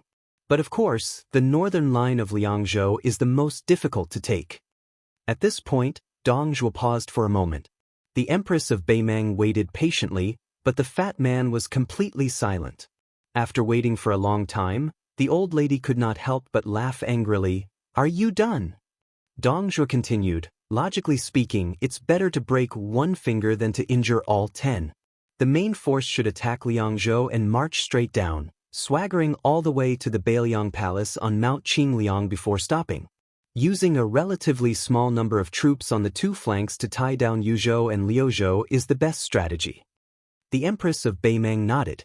It was obvious that she thought so too. In fact, this was the conclusion that Beimang had reached in the early stages of their discussion. The dried-up bait in Liuzhou did not interest the Beimang at all. Attacking Liuzhou was meaningless other than prolonging the supply line. If the stalemate in Liuzhou was prolonged, Beimang's gains would not make up for the losses. After all, There were several elite cavalry units on the border of Liangzhou that were equipped with terrifying long-distance attacks. Li Yishan had single-handedly created the situation of more than 100,000 refugees in Liuzhou. His original intention was to increase the breadth and thickness of Beiliang's strategy, which had always been its weakness. Dong Zhuo put on a distressed expression and said, "This strategy was indeed the best strategy." However, after more than 10,000 light cavalry units infiltrated Jizhou, the situation began to change. Furthermore, Beiliang has been flirting with the western regions for the past few years. I'm afraid that when the time comes, not only the north of Jizhou, but also the western regions will emerge and attack the southern dynasties. When the time comes, the southern dynasties will be in a mess. I've considered Su Fengnian's temperament. He's a scoundrel who's never afraid of dying together with others. He'd rather give up his headquarters in Liang province to defeat the southern dynasty. I'm sure he'd do it. Even if he has to wipe out all the Beiliang cavalry, he'll still destroy the foundation that Beimang has painstakingly built up over the past 20 years. This should be his plan. Dong Zhuo suddenly spat and cursed, King Liang. He's so lucky. After Su Xiao the butcher left, he's replaced by that crazy Su Fengnian. Even if it were Chen Jibao, I wouldn't be so conflicted. Dong Zhuo's eyes turned ruthless. He gritted his teeth and said, "Since Su Fengnian wants to risk his life, it's simple. I won't give him the chance to play tricks. Beimang's million-strong army will be divided into 3 groups. I'd like to see how he'll twist and turn. After all, we have the advantage in numbers on every front." Yan Wenluan said that 150,000 corpses are needed to fill the gourd, so I'll use 300,000. Liuzhou has 30,000 dragon elephant cavalry and those refugees. I'll use General Lu Gui's 200,000 to fight. Liangzhou is difficult to conquer. Will 500,000 be enough? If it's not enough, I'll ask your majesty for another 200,000 to 300,000. The Beimang empress frowned and said, "In this way, although the southern dynasty won't have anything to worry about, isn't the price too high?" Dong Zhuo shook his head and said, "The Liang imperial court dares to use West Chu to train their soldiers. As a people who live on horseback, we Beimang are natural warriors.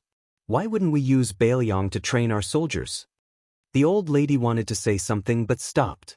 Dong Zhuo said in a deep voice, "Your Majesty, I, Dong Zhuo, can promise you that even if Beiliang destroys 500,000 or even 600,000 of our soldiers, as long as we conquer Beiliang, I'll definitely return the 2nd million-strong army with both hands."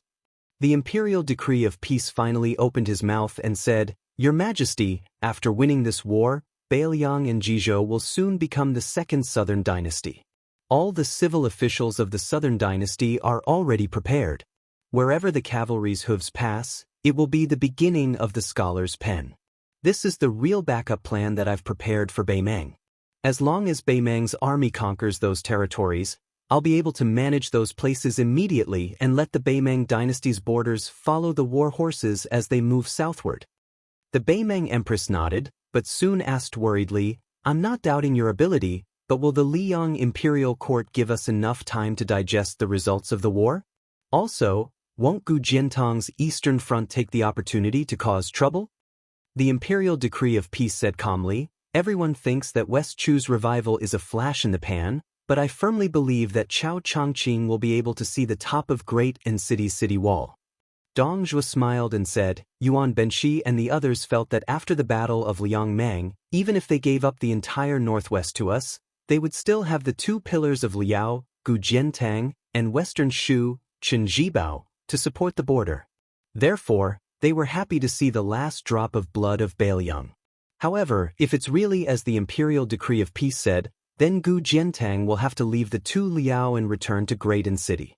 At that time, we can place a small number of troops in Beiliang to deal with Chen Jibao. Taking a step back at that time, we will have the depth of Beiliang and the southern dynasty. This is a huge geographical advantage that cannot be ignored.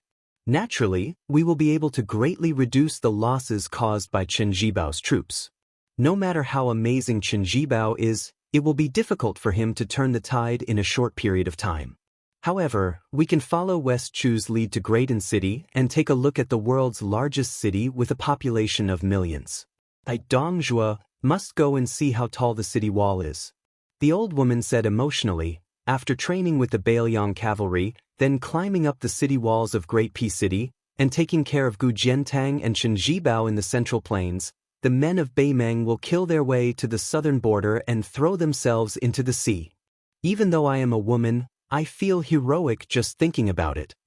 Dongjua grinned. The magistrate of peace glanced at the king of the southern courtyard who had left everyone else in the dust in the Beimeng court. His gaze was complicated. The empress of Beimeng raised her hand and patted the fatty's shoulder. She said calmly, "As long as you can reach that step, I am not that Liang Zhao done. I can tolerate a Dongjua who seizes territory. South of Guangling River, everyone can have the surname Dong. I want the history books to remember the name Dongjua for hundreds and thousands of years. After 100 years." She looked to the south and laughed loudly. "In the future, whatever the surname of the world, I have no children, I don't care." With a thump, Dongjua knelt on the ground. The old woman kept looking to the south. "Old cripple, the world could have had the surname Su." In the early spring of the second year of Xiangfu, a group of Bailiang crossbowmen roamed outside the mouth of the gourd in Yuzhou. As the sun rose from the east, the morning dew on their armor gradually dried up as the chill of late spring dissipated. Each of these elite scouts rode 2 horses. Their mounts were the best war horses from the largest pastures in Bailiang. With a great battle imminent, the best horses from the various pastures were given to these special troops first. Compared to the battle lines in Liangzhou, where an arrow was knocked on a bow and could be triggered at any moment, Yuzhou, which had more strategic advantages, made people feel more at ease. This was because both sides in Liangmang acknowledged that if Beimeng wanted to attack Yuzhou, they would have to use more than 100,000 lives to fill the gap or even flatten it. Butcher Su Shao had spent more than 10 years meticulously building the Wu castle system at the mouth of the gourd. It could be said that it had reached the pinnacle of defense in the history of the Central Plains. Endless black-armored cavalry poured into the mouth of the gourd like a flood. This scene was like the great tide of Guangling River. Chapter 1341. Once upon a time, there was a mountain called Wudong. There was a peak on the mountain called Lotus. A young Taoist once lived on the peak. He wanted to go down the mountain but didn't dare. His name was Hong Shixiang. But after that young headmaster returned from the mountain, it was said that he left the world. Then, the even younger headmaster, Li Yufu, brought back a young child with spirited eyes. His name was Yufu. Perhaps his parents hoped that this child would be able to save up some good fortune every year. If a poor family wanted to live a long and stable life, it was nothing more than saving up. The Lantern Festival was a big festival. In order to welcome the Lantern Festival in the second year of Xiangfu, all the Taoists on Wudong Mountain, regardless of seniority, chopped bamboo to make lanterns and then pasted rice paper on them. Even the most senior Taoist masters like Qin Yao and Yu Xingrui were no exception. Unfortunately, the oldest martial uncle on the mountain, Song Jiming, passed away last year. He didn't ascend to immortality. The old Taoist master passed away peacefully. He only muttered that if only his younger martial brother was still alive, he would be able to refine several furnaces of truly good pills. Then there was the month before the old man's death. He often saw martial Uncle Song standing at the gate of Big Lotus Peak, looking at the foot of the mountain. Needless to say, he was waiting for the headmaster's martial nephew. From Wudong's old Jinren's Shifu Huang Manshan, to his de Shixiang Wang Zhonglo, to his little shitty Hong Shixiang, and finally the current Jiao Li Yufu, Song Jiming, other than the paintings of his ancestors, lived for 200 years, and met 4 Wudong Jiao Jiao. Therefore he passed away very peacefully. The older generation of Taoists was withering day by day. The great Taoist master Qin Yao, who was in charge of discipline, also couldn't hide his old age. Fortunately, Wudong Mountain had always been indifferent to birth, old age, illness, and death. Moreover, Wudong Mountain was now flourishing with incense. Several peaks on the mountain held several not-so-grand but still solemn opening of the mountain ceremonies. Even though it was close to the Lantern Festival and the sky had not yet brightened, There were still many good men and women who started to climb the mountain to burn incense. It was different from the many Taoist temples in Liang that would specially open a back door for high officials and dignitaries, and the common people could burn incense for a lifetime without being able to burn the first incense. In Bailiang, as long as you were early, the common people could also burn the first incense on Mount Wudong. There was an endless stream of pilgrims on Mount Wudong's southern Divine Avenue, and there were even many foreigners who spoke with foreign accents. As Baimang's army was marching south, the three prefectures of Bailiang were like a funnel, and the population was plummeting. These foreign pilgrims were like carps swimming against the current, which was enough to show the prosperity of Mount Wudong. There were even rumors that the imperial court would soon transfer the title of Mount Longhu to Mount Wudong to appease the people of Bailiang. Among the incense-burning army, there was a young man and woman who looked like a young couple. Probably because they were from a small family, they did not wear embroidered clothes or mink coats, nor did they have intimidating squires. They did not even have a lantern. They were climbing the mountain together with another family they met at the foot of the mountain, and they used the family's lantern to make their way up the mountain easier. The young man introduced himself as Su Qi, a native of Bailiang. His wife's surname was Liu, and her hometown was Qingzhou. In his words, she was married to a chicken and followed the chicken and dog, which was why she had come to Bailiang to suffer hardships. The large family traveling with them consisted of 4 generations, a total of 16 people. The old man's surname was Yen, and he was 80 years old. He said he was Daoist Guangling, and he had been an official in the capital as well as a local official. He had only returned to his hometown last year. The old man spoke humorously and was extremely talkative. Along the way, he chatted with Su Qi about what he had seen and heard in the north and south of the Yangtze River, adding a lot of laughter to the boring mountain journey. Although Su Qi did not say anything surprising, he was able to pick up on the old man's words every time. Other than the old man, the other 2 men of the Yen family originally did not like this so-called Bailiang barbarian. This could not be blamed on their arrogance. Among the many territorial disputes in Liang, Bailiang, where Su Xiao was in charge, and Nanjiang, where Zhao Bing, the Prince of Yen, was in charge, had always been the big brother. Not to mention the second brother, both were barbarian lands in the imperial court. They could not even compare to the 2 Bailiang. As a result, there was once a big joke in the imperial court. They remembered that the first Bailiang scholar had passed the imperial examination like a carp leaping over the dragon's gate, becoming a jinsher. This made and city very surprised, and they wondered how there could be scholars in Bailiang. As a result, many people helped that scholar search the family tree. When they finally found out that the scholar's ancestral home was in Jianzhou of the Central Plains, they felt relieved. However, they did not care about the fact that the scholar had been born and raised in Lingzhou of Bailiang for many generations. It was not until Yan Jieshi became a relative of the imperial family and then a grand scholar of the palace hall, Jean Lanting's meteoric rise, and the great scholar of Confucianism, Yao Baifeng, came to the capital to preside over the imperial college that their terrible impression of Bailiang as uncivilized was slightly improved. They pinched their noses and admitted that Bailiang also had a family tradition of scholars. The distance from the main peak of Wudong's Golden Peak to the southern Divine Path was 12 miles. It was also a mountain road. With the old and young of the Yen family, their legs were weak and they walked slowly. By the time the first morning bell rang, they were only halfway there. They rested at the pavilion for travelers and pilgrims to rest. The old man took advantage of the first rays of dawn to look into the distance. Su Qi and his wife stood side by side, admiring the scenery below the mountain. After the old man retracted his gaze and sat down, his young great-grandson immediately ran over to massage his legs and feet. The old man laughed heartily and dotingly picked up the child and placed him on his lap. He pointed to the east and said, "This scene is called, 'The Sky Opens to White.'" The child clearly had no interest in the sky opening to white.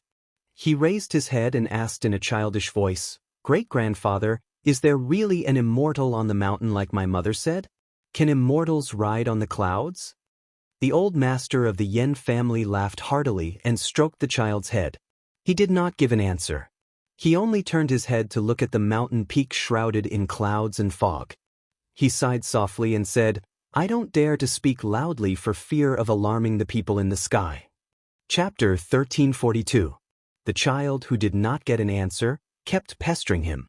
The old man could only say, "As scholars, we must scrupulously abide by the saint's words of not speaking of strange forces and chaotic gods. However, I can still talk to you about something else. In fact, when I was young, I used to travel under the guise of traveling and secretly went to visit immortals in green robes with a sword. Perhaps I didn't have the lucky chance, so I didn't meet those masters with white hair and youthful faces in the eyes of the world. However, when I was middle-aged, I went to the Taoist master mansion on Longhu Mountain with many people and met the old Taoist master of that generation. However, we didn't have the opportunity to have a deep conversation. After all, at that time, my official status was too low and I was only at the bottom. At that time, I felt that being an official was inferior to cultivating Dao. There were so many scholars in the world, and it was so difficult to become a scholar after the death of a grand tutor. There weren't many people who cultivated Dao in the world, so it was relatively easy to become a first-rank official. The child was disappointed. Great-grandfather, then why did we come all the way to Mount Wudong? My father said that his bones were about to fall apart from the bumpy ride. A young Confucian scholar nearby suddenly blushed. The old man stroked his snow-white beard and smiled. Great-grandfather has never seen immortals, but when I was in charge of a region, I met a Daoist priest of the same age. We had a pleasant conversation, and that Daoist priest taught me a set of body-nourishing techniques. The reason why great-grandfather can live to this age is because of that Daoist priest's kindness. Although so many years have passed, I still remember that Daoist priest's appearance very clearly. He was tall, benevolent, righteous, and heroic, with the style of an ancient wandering scholar. Compared to the yellow-purple noble of the celestial master's residence, he really didn't have any arrogance. The old man sighed. That Daoist priest was the previous leader of Mount Wudong, called Wang Zhonglo. I only found out that he was the leader of Bailiang's Mount Wudong after a long time, so before I was completely buried in the earth, I hurried here to take a look. At the same time, I also wanted to see how high Bailiang's northwest sky was. Because when great-grandfather was an official in Tei and city, there was an imperial censor who impeached a person. He said that after that person arrived in Bailiang and held a banquet, he pointed to the chair under his butt and said to everyone that this chair was not the dragon chair, but it was much higher than the one in the capital. The old man's son was almost 60 years old. After hearing this, he laughed and said, "It's most likely nonsense." The old man nodded. Bailiang Su Chi, who had been watching the old man carry his great-grandson, did not say anything. He turned around and silently looked into the distance. His wife held his hand, tilted her head and asked softly, "Is it true or not?" It was indeed the Su Fengnian Su Chi. He said softly, "It's true. I was still young at the time. I was sitting on my father's lap. He was actually the one who said this to me. He probably wanted to tell me that being an emperor was meaningless." Su Fengnian gripped Lu Qingyan's slightly cold small hand, quietly revealing the truth. Officials retiring at 70 is Liang Imperial Court's rule. Being able to retire at 79 is not something anyone can do. The old man is Yen Song, the highest-ranking official in the capital, the left assistant minister of the Ministry of Rights.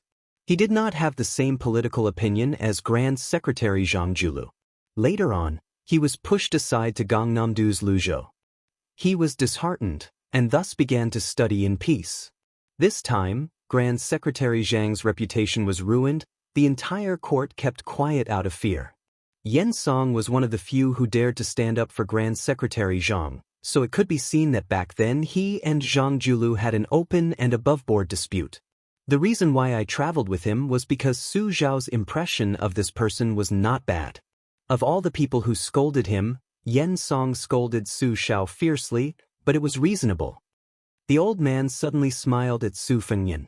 "Su Chi, before I entered Bailiang's territory and came to Wudong Mountain, I visited a few academies. The scene there greatly surprised me. It seems like your new King Liang is even more scholarly than the old King Liang. It really is rare." Lu Qingyan glanced at Su Fengnian, who revealed an expression of shame for the first time, and smiled knowingly. Su Fengnian turned around and said, "It must be because he knows that his martial arts are not as good as Su Zhao's, so he can only take a step back and fill in the gaps in his scholarly work." The child was confused. He tugged on the old man's sleeve and asked, "Great-grandfather, didn't my uncle say that the king of Bailiang's martial arts are very powerful?" A middle-aged man did not know whether to laugh or cry. He said, "The martial arts of scholarly work and martial arts are not about the ability to fight." After chatting for a while, the group began to climb the mountain again. Now that they had come to Wudong Mountain to burn incense, there was one thing that visitors and pilgrims had to do. That was to see with their own eyes the many Taoists on the mountain, regardless of age or seniority, who collectively participated in the morning and evening exercises. The reason why the old and young of the Yen family had rushed up the mountain so early was to enjoy the scene. Hundreds and thousands of Taoists were practicing together in the square. It was rumored that the set of fist techniques was created by the previous chief, Hong Shixiang. Anyone could practice, learn, and benefit from it. When the group finally arrived at the square of Wudong Mountain, they did not miss it. Otherwise, they would have had to wait until dusk. Sure enough, just as the rumors said, countless Wudong Taoist priests who were standing close to each other were practicing martial arts together in the square. Even the layman could tell that the set of martial arts was comfortable. Yes, comfortable. There were no profound movements, nor were there any sounds like the normal practice of martial arts. It was quiet and peaceful. The old man Yen Song praised, "What a natural and smooth move." The child who was sitting on his father's neck pointed into the distance as if he had discovered some incredible immortal. With a face full of surprise and joy, he said, "There's a child about my age who is also practicing boxing over there. There, he's at the very front." Although the old man could not see the situation clearly, he was a little surprised after hearing it. Isn't it said that the person leading the fist techniques is the current chief, Li Yufu? Su Fengnian explained, "Li Yufu took in an apprentice." Behind those Taoist priests, there were many pilgrims who were also practicing boxing. Perhaps it was not the intention or even the form, but every one of them was very enthusiastic. It was just that they could not see the movements of the leading Taoist priest, so they could only practice boxing with the pilgrims in front of them or nearby. It looked a little out of place, but everyone was very serious. Then the old and young of the Yen family saw a young Taoist who did not seem to be very senior slowly walking from the front to the back. Along the way, he was constantly giving instructions to the pilgrims who were learning the fist techniques. He smiled and helped to correct any movements that were too forceful, or where the technique was not in place, or where the wrist was not enough, or where the back was misunderstood. Su Fengnian looked at the young Taoist who was leading the fist techniques meticulously. His expression was a little strange. When the young Taoist saw Su Fengnian, he smiled and walked quickly. Lu Qingyan whispered, "Do you want to practice too?" Su Fengnian asked, "Do you want to see?" Lu Qingyan smiled and nodded. Su Fengnian slowly walked forward and stood at the back of the line. Then he began to practice leisurely. The young Taoist was stunned for a moment, then he stood beside Su Fengnian. Their movements were the same, smooth and pleasing to the eye. Su Fengnian closed his eyes. In the past, there was an unlucky guy who knew that he would be beaten every time he saw him. He would force a smile and say, "You are here." Su Fengnian whispered to himself, "The one who rides the bull, I am here." Chapter 1343. Wudong Mountain and Su Fengnian were fated to be, and it was Su Fengnian's blessed land. This was already recognized by Bailiang. It was said that Su Fengnian, the new Prince Liang, was able to become the world's #1, thanks to the hard work of the two headmasters when he was practicing on the mountain. That was why he was able to make rapid progress in the realm of martial arts. Nowadays, the elephant cleansing pool on the mountainside of Wudong Mountain had become the holy land of neo-martial arts. The stone house behind the waterfall was crowded with martial artists from all over the world who came to meditate and face the wall every day, just to touch the immortal aura of the invincible man in the world. Every now and then, there would be people fighting for a place. This disturbed several young Taoist priests who were in charge of cleaning the elephant cleansing pool. They often complained to their master that it was delaying their practice and desperately begged for a change. Later, The headmaster, Li Yufu, let his disciple, Yu Fu, take over the responsibility. However, although Wudong Mountain opened the elephant cleansing pool to the public, the small thatched cottage and the small vegetable garden not far from the pool were always hidden under the instructions of Bailiang Palace. No outsiders were allowed to come near. The little Taoist priest Yu Fu would occasionally go to the thatched cottage to play. The originally abandoned vegetable garden also saw green again. After separating from the Yan family, Su Fengnian followed Li Yufu to the elephant cleansing pool. When Su Fengnian saw a large group of people bustling out of their tents and going to the pool to wash up with cotton towels on their shoulders, he did not know whether to laugh or cry. He turned to Li Yufu and asked, "Is it like this all year round?" Li Yufu nodded and smiled. "Yes, these martial artists generally do not make trouble. They take care of themselves. Every day, except for going to the square to practice martial arts in the morning and evening, they practice here. Wudong Mountain can't drive them away." It was unknown who had spread the news that youngest martial uncle had cut the waterfall with his wooden sword. Over the past half a year, more than 100 broken wooden swords had been fished out of the pool.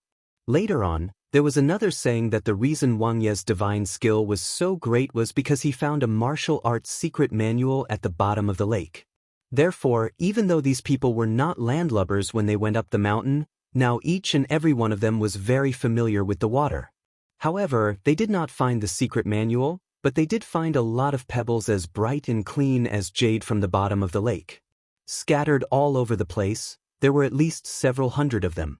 Later on, after some discussion, they found a craftsman at the foot of the mountain who polished a set of top-notch chess pieces and presented it to Wudong Mountain. Although the gift was not heavy, but the affection was heavy. Su Fengnian was speechless. The Jianghu he was familiar with was like this. The lower the level of the market, the more pitiful and lovable it was. He found a gap and squatted by the elephant pool. Beside him were two Jianghu men who were still wearing old unlined clothes despite the cold of spring. Su Fengnian knew that this was not the realm of being unaffected by the cold and heat. They were just pretending to be strong. In Jianghu, it was important to not lose to others. In the winter, if you wore a mink coat to keep warm, then you had to grit your teeth and wear unlined clothes. Even more ruthless, they would simply bare their arms. This was the same way as the literary world. In the midsummer, there were many madmen who wore fur coats and sang loudly in order to fish for fame.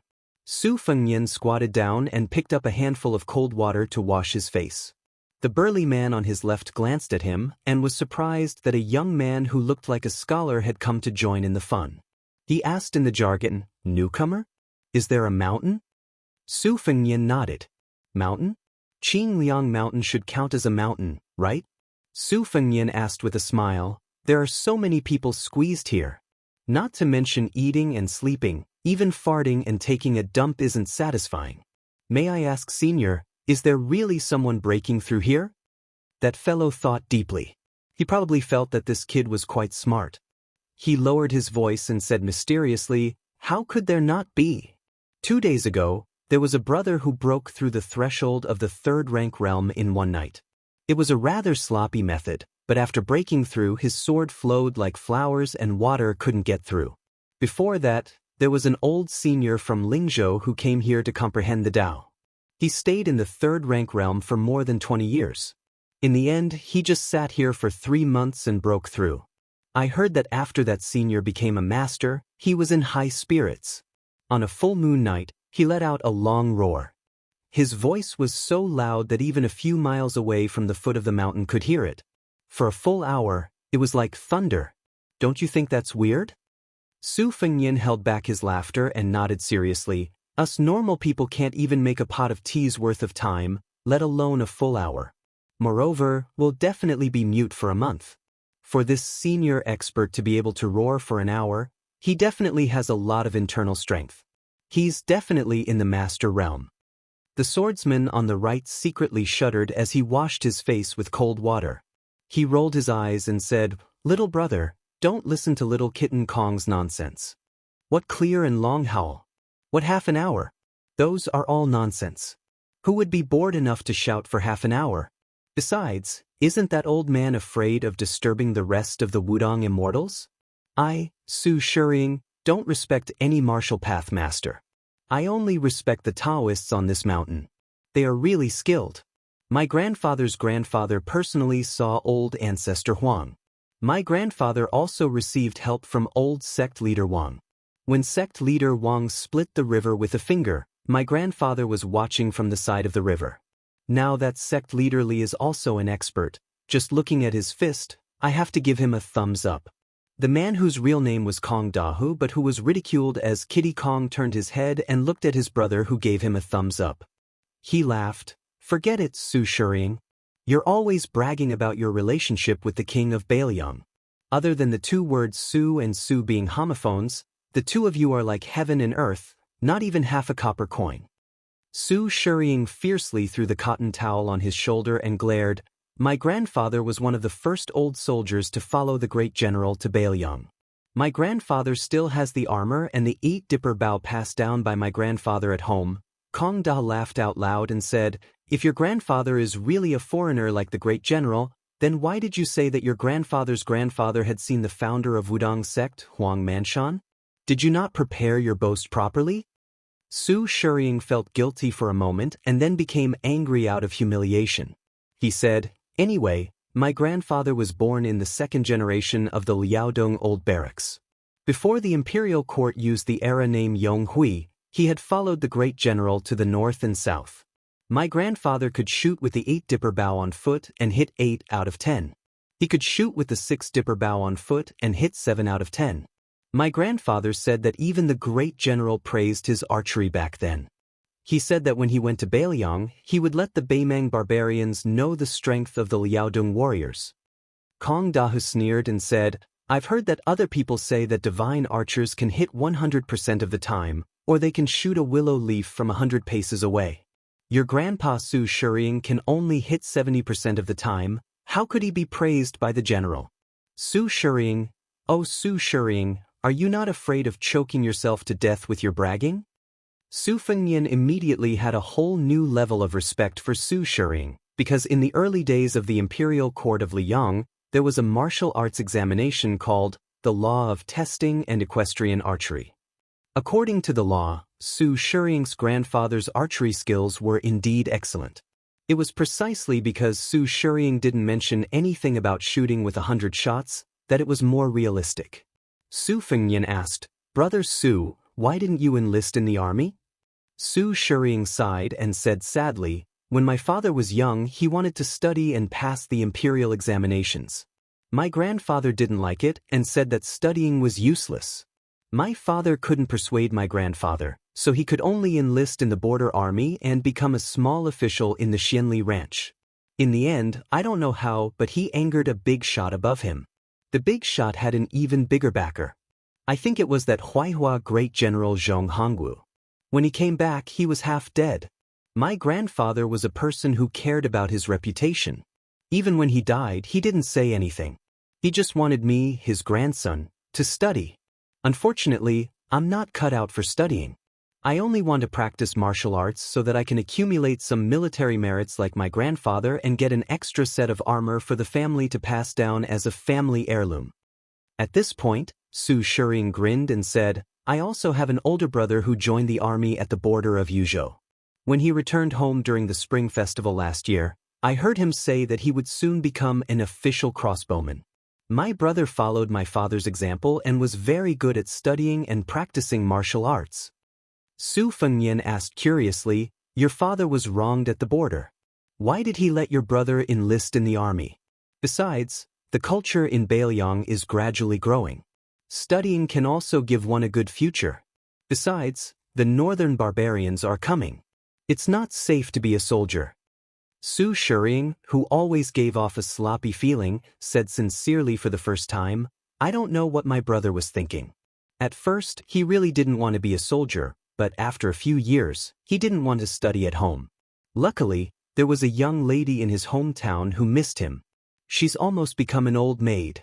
But last year, my brother promised his future sister-in-law that as long as he became the most difficult crossbowman in Bailiang's 300,000-strong border army, he would marry her grandly the next time he returned home. As for my father, when he returned home from the border, he only knew how to drink. After my brother joined the army, he drank the most. But in the past 2 years, he drank less and didn't say anything crazy. Especially after the spring festival, he even quit drinking. Last time, when he and my brother went to visit my grandfather's grave together, when my father toasted, Su Shiying didn't continue speaking. He lowered his head and washed his face fiercely. Although Kong Dahu and Su Shiying usually teased each other, their friendship was actually quite good. The Bailiang martial artists who came to the elephant cleansing pool to bask in the glory were divided into different groups.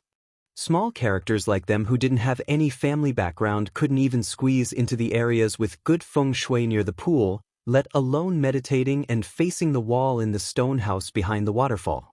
Some of the disciples of sects and schools formed groups, each with their eyes on the top of their heads. Not only did they feast on fish and meat every day, there were also many young female heroes who stuck close to them and messed around in their tents every night. Every morning when they woke up, their faces were glowing. People like Kong Dahu and Su Shiying could only watch enviously from afar. Those who were more daring would go and eavesdrop. Of course, the premise was that they weren't afraid of being beaten black and blue by the young heroes of the righteous sects. Chapter 1344. There was a commotion behind the three of them. It turned out that some people had recognized Li Yufu and his disciple, Yufu. They all went up to greet them. Li Yufu was famous on the mountain for treating people kindly and not putting on airs with anyone.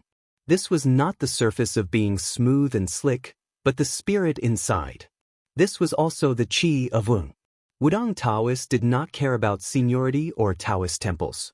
They all had the homework of reading the fortune sticks for the common people on the 1st and 15th day of the lunar month, and even writing letters on behalf of others.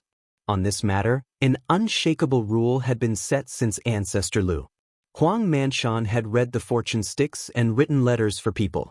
Wang Zhonglo was like this, Hong Shixiang was like this, Li Yufu was also like this, and maybe in the future, the little Taoist boy, Yufu, was also like this. Cultivation in Wudang was to cultivate people before becoming an immortal, and cultivate oneself before becoming a Taoist. This was the true chi of Wudang Mountain. Su Fengyan and the other two turned to look at the young leader.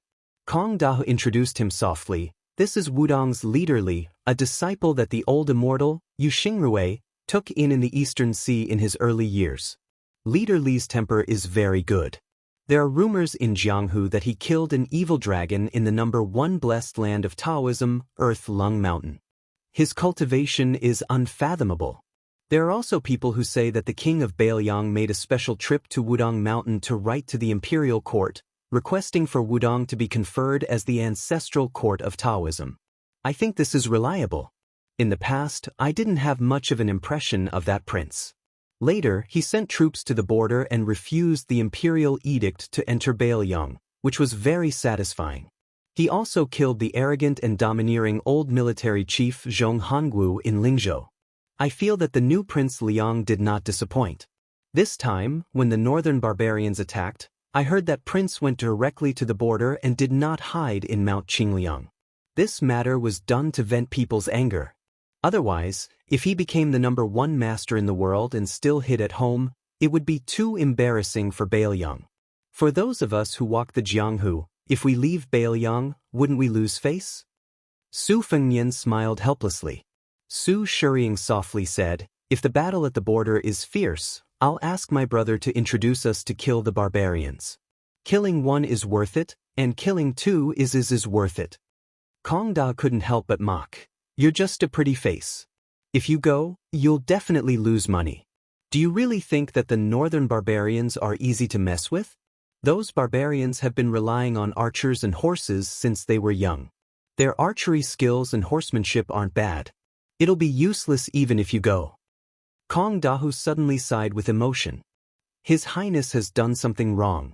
He gave all the good stuff in the Tide Listening Pavilion's armory to that Wulin Alliance head of Mount Hui. It looks like that purple-clad woman is as beautiful as the rumors say. Otherwise, His Highness wouldn't have been so generous. Speaking of which, it's not a bad idea to leave some leftovers for us martial artists in Bailiang. Let's not talk about top-notch secret manuals, second or third-rate ones. Just give us one or two of them. Su Shiying spat. With your little backbone, you want to become a peerless expert? Even if His Highness were to give you a pile of secret manuals, it would still be a dream. Kong Dahu didn't get angry. You, Su Shiying, have a lot of backbone. Can't you just give me a few pounds? Su Fengnian tried to smooth things over with a smile. Wudong's nameless fist technique that everyone can learn has deep meaning. It contains Hong Shixiang's understanding of the Great Tao. I dare say that even if you only learn this fist technique for the rest of your life, you'll benefit from it regardless of whether you've been training in the past.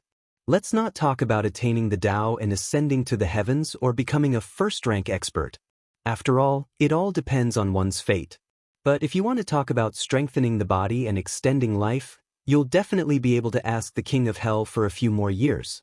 In my opinion, even the 100 secret manuals in the Tide Listening Pavilion can't compare to that fist technique that everyone can learn.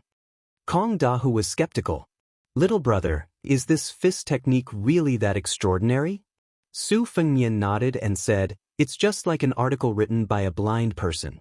It looks very knowledgeable, but in everyone's eyes, it's just that. It's not really good knowledge. Similarly, the harder it is to learn a martial art, the higher the threshold. It might not be a good martial art. Kong Dahu laughed. This logic sounds nice, but it might not be true.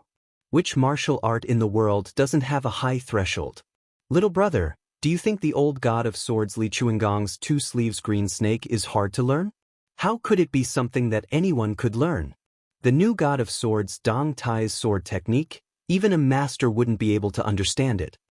Su Fengnian, who was rebutted, laughed. This is the brilliance of Wudong's fist technique. It is also the true meaning of Hong Shixiang's great Tao. The heavenly Tao that people can't reach is like the dangerous path at the peak of Mount Hua. It's just a narrow path. Although there are footsteps, there aren't many people. However, Hong Shixiang's great Tao is the flat path in the world. Everyone can walk on it.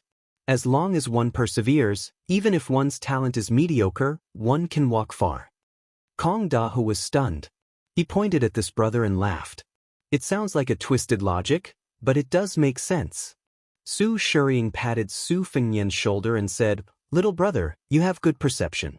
In the future, you will definitely become a famous master. Su Fengnian smiled. Thank you for your kind words. After the three of them stood up, Wudong's chief Liu Fu was still surrounded by people. The little Taoist child who went up the mountain during the heavy snowfall last year stood outside.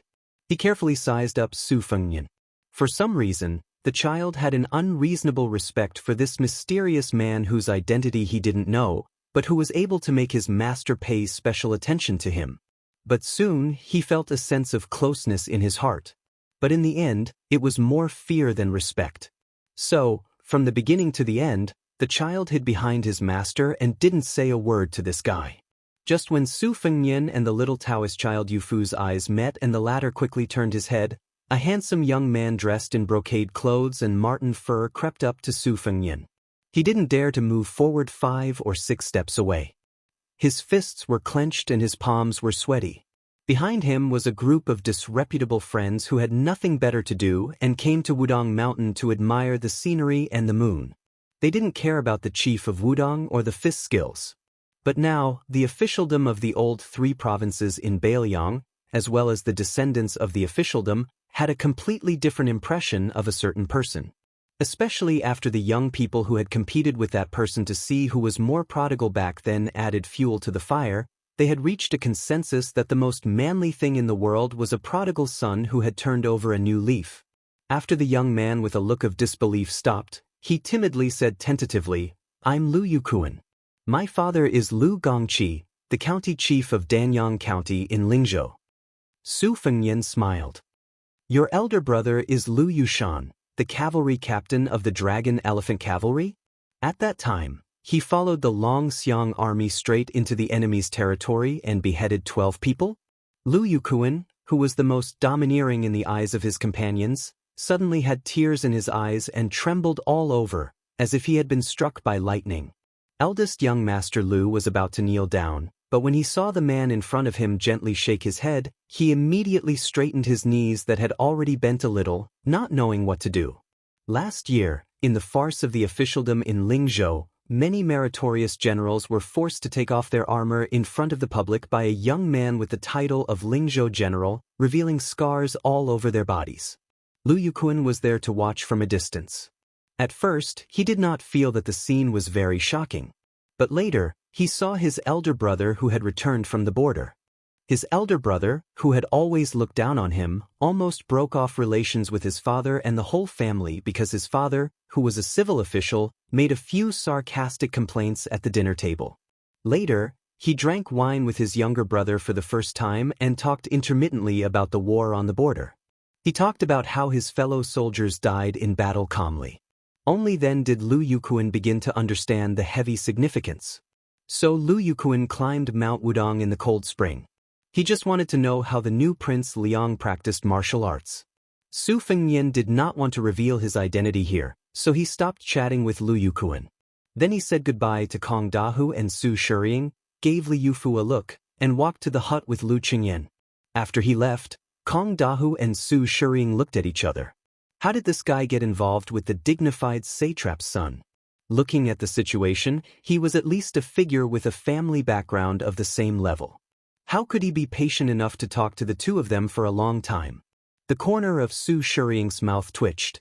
At that time, he had pretended to pat that guy on the shoulder, for fear that these aristocratic sons, who liked to hide knives behind smiles, would turn around and attack him. He hoped that he would not be put in a sack and sink into the elephant washing pool before he could figure out a master. Lu Yuquan had the courage to observe for a long time. When he saw the king of Bailiang squatting and chatting with the two poor martial artists for a long time, he hurried forward and made a toast. He took the initiative to get close to them and said, "Brothers, I am Lu Yuquan from Lingzhou. It is fate that we met. I have wine, the most authentic green ant wine. Why don't the three of us drink it together?" Kong Dahu asked stupidly, "Young master, you don't charge, do you?" Lu Yuquan smiled helplessly and said, "You are slapping my face, aren't you?" Kong Dahu and Su Shiying went to Lu Yuquan's luxurious silk tent in a daze and drank the boiling hot green ant wine. Around them, a group of playboys in bright clothes were looking at them with admiration, and the eyes of the few young and beautiful heroines were even brighter. When the two finally learned the man's identity, they were dumbfounded. In the 4th year of Xiangfu, Su Shiying, a cavalryman from Liangzhou, died at the border after his brother, who was a crossbowman. In the 6th year of Xiangfu, Kong Dahu, a foot soldier from Yuzhou, died in Beimang's Aquarius prefecture. The two of them smiled before they died and died without regrets. Chapter 1345. On the way to Little Lotus Peak from the thatched cottage, Su Fengnian and Lu Qingyan unexpectedly met the old and young of the Yan family again. This kind of fate made the old family head, Yan Song, feel quite marvelous. In their conversation, some of the misgivings of a shallow friendship lessened.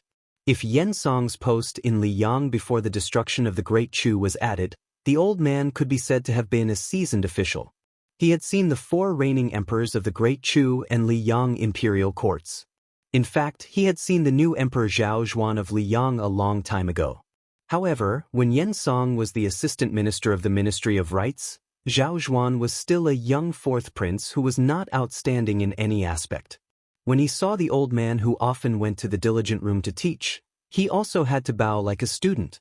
Yan Song's eyes were shrewd and ruthless. Naturally, he would not consider Su Fengnian to be an ordinary Bailiang pilgrim. Later, when Wudong sect leader Li Yufu received him, it confirmed the old man's opinion. It's just that both sides were well aware that there was no need to put it on the table too openly. As for which Bailiang's descendant this young man was, Yan Song, who had already seen the highest point of the Liang temple, had nothing to do with Bailiang, so there was no need to fuss over it. As the two people climbed the mountain, they unconsciously talked about the blue-eyed Grand Secretary. Regarding Zhang Julu, Yan Song, who was standing in the opposing camp, felt regret. He said that Zhang Julu was still half a step away from becoming a saint. He had achieved the goal of helping the world, but unfortunately he was not able to protect himself. Deeply worried, Yan Song said, "Vassal kings, foreign relatives, eunuchs, military officers, civil officials. These 5 types of people, if they do not stand upright, are the most likely to cause chaos in the world. Our dynasty's empress is virtuous and virtuous. The foreign relatives have never been able to make a name for themselves, which is the world's greatest blessing. The eunuchs were led by Han Xingxian, Song Tonglu, 2 heads of the Directorate of Rights. There's nothing to say about their character, but they were all loyal to the Zhao family's Son of Heaven. They were also very cautious in matters of authority. Our dynasty's eunuchs scrupulously abide by their duties, so there's no need to worry about eunuchs interfering in politics. With the assistance of Zhang Julu, the late emperor did his utmost to weaken the feudal vassals, quietly suppressing military force, combining hardness and gentleness. It was quite effective. The new king of Jinggan, Zhao Sun, is also devoted to the country. The king of Guangling, Zhao Yi, has no ambition. Your Bailiang is restrained by Beimang. Even if you want to, you are powerless. Then there is only the king of Yanqi, Zhao Bing, who has elite troops and is good at hiding his strength. There is no big enemy in Nanjiang, so Zhao Bing can slowly accumulate power. He must be a big problem for our dynasty. Then Yen Song said self-deprecatingly, as for us civil officials, scholars can't rebel for 10 years. The emperor is the easiest to get rid of. The grand tutor has always been the highest pursuit of a scholar. Even if you can't become a grand tutor, there are so many second and third rank officials that you can be. As for posthumous titles, other than Wenzheng, there are a lot of other titles that can be taken into the coffin. Taking a step back, being an official is not promising, but you can still leave your name in history. That's why I say that we civil officials are the most ambitious, but also the least promising. But Yen Song suddenly paused. With a solemn expression, he said in a low voice, with Zhang Julu as a role model for all scholars in the world for 20 years, it's different. Su Fengnian smiled and said that Jin San Lang, who rose to the top, said something that poked through the window paper. It was Zhang Julu who taught him that the people are important and the monarch is not. It was also because of this that Jean Lanting submitted to the new emperor that the late emperor decided to kill the Grand Secretary. Yen Song said bitterly, that little bastard, he's not a son. He's not a subject. Tantnon hit him well. Su Fengnian seemed to dismiss it with a smile, but Lu Qingyan intuitively sensed that he was revealing a trace of murderous intent. Yen Song sighed and said, almost all of the civil and noble officials of Spring Eternal Hui's Xiuqi and Ji Ping are excellent. There are no big problems to be found. However, after following Zhang Julu for so many years, once they lose the breadth of mind of the Grand Secretary, there will be a result of going too far is as bad as not going far enough. The more peaceful the world is, the easier it is for the competition between gentlemen to degenerate into a competition between personal feelings. This old man has many students, and the number of his favorite students can be counted with 2 hands.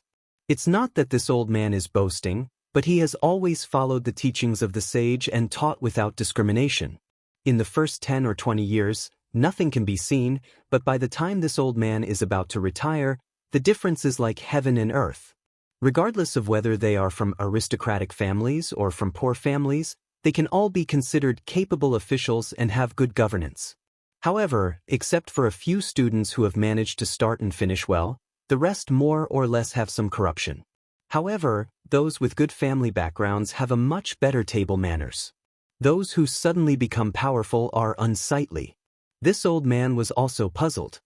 Later on, after thinking about it, it was one of the poor students who revealed the secret. They are afraid of being poor, and they are also afraid of being poor. Even if they don't think for themselves, they have to accumulate wealth for their descendants. Su Fengnian smiled and said, actually, this is human nature. Yen Song shook his head and said, as an official, it is human nature to let your descendants have no worries about food and clothing. However, to let your descendants sit on a mountain of gold and silver for 10 lifetimes is too much. Yen Song took a deep breath and forced a smile. Perhaps this is only this old man's view of the big picture. Yen Song said bitterly, 2 years ago, there was a student who this old man hoped would one day become an important minister in the palace. He was almost 50 years old. After the scandal was exposed, he knelt outside this old man's study for several hours. This old man wanted him to die, but when he thought of that young face and that pair of clear and clean eyes when he asked me for advice, this old man couldn't be ruthless. In the end, he just let him lose his official position. I heard that now that the new emperor has ascended the throne, his thoughts are active again.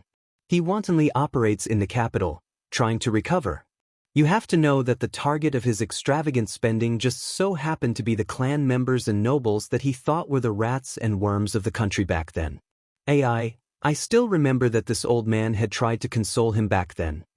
Su Fengyan asked, "Did he succeed?" Yen Song said incomparably self-deprecatingly, "With a lot of money to clear the way, and the identity of the student of my political enemy, of course he succeeded.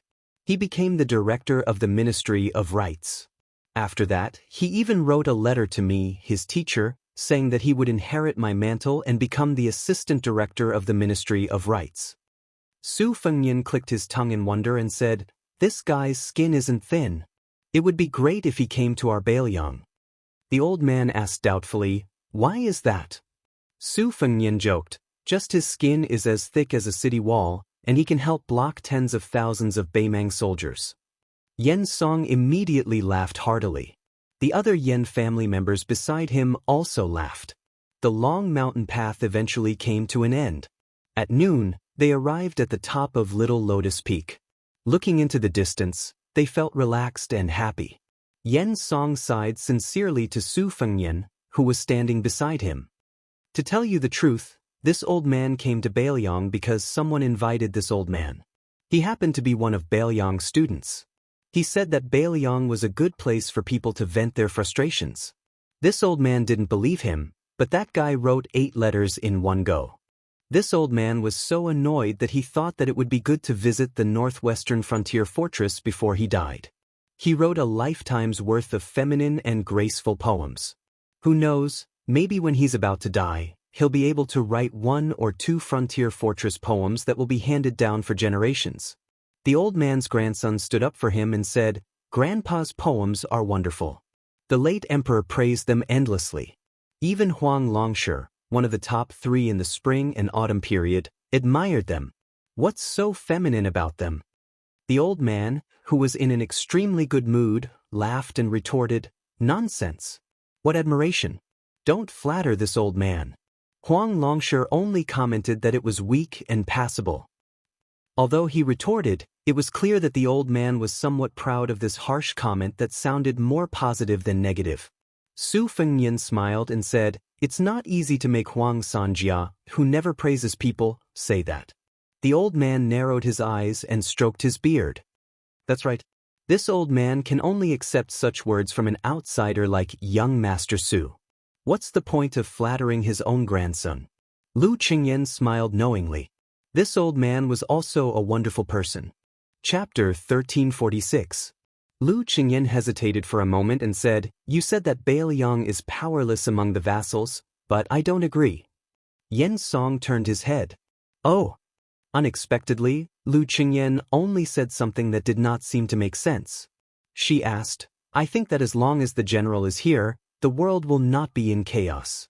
Bailiang will not dare to go south, West Chu will not dare to send troops, and Nanjiang will continue to be dormant. What do you think?" Yen Song was silent for a long time. Yen Song, who seemed to be absent-minded, sighed softly and nodded. "I see. This old man understands." Lu Qingyan quickly said, "I don't dare." The old man looked away with a complicated expression and looked at Su Fengyan. "If I remember correctly, you once said in Tail and City that you would do something for the people of the Central Plains?" Su Fengyan asked, "How did you guess?" Yen Song said calmly, "For a woman to have such knowledge, she must be the daughter of a big family. She also has a Qingzhou accent. Coincidentally, I have worked with Lu Feiqi, who is the backbone of the Green Party, in the imperial court for many years. Then her identity and your identity will naturally come to light." The old man snorted and turned to leave. Most of the Yen disciples did not know why their ancestor's face suddenly turned from sunny to gloomy. They just followed him down the mountain uneasily. They thought that the trip to Wudong Mountain was a trip with high spirits but ended with disappointment. Lu Qingyan said apologetically, It's my fault for drawing legs on a snake. Su Fengnian touched her cheek and said softly, "Don't worry. The teacher of our Bailiang's dean has already prepared to stay in Bailiang." Lu Qingyan smiled. A pillar of the country who is not a cabinet minister but better than a cabinet minister betrayed the Central Plains and went to Bailiang. This is not good news for the Liyang imperial court. Su Fengnian nodded. Yen Song is ending his career for the scholars. Lu Qingyan blinked. Song Dongming is very smart. Su Fengnian reached out and tapped her forehead. Not as smart as you.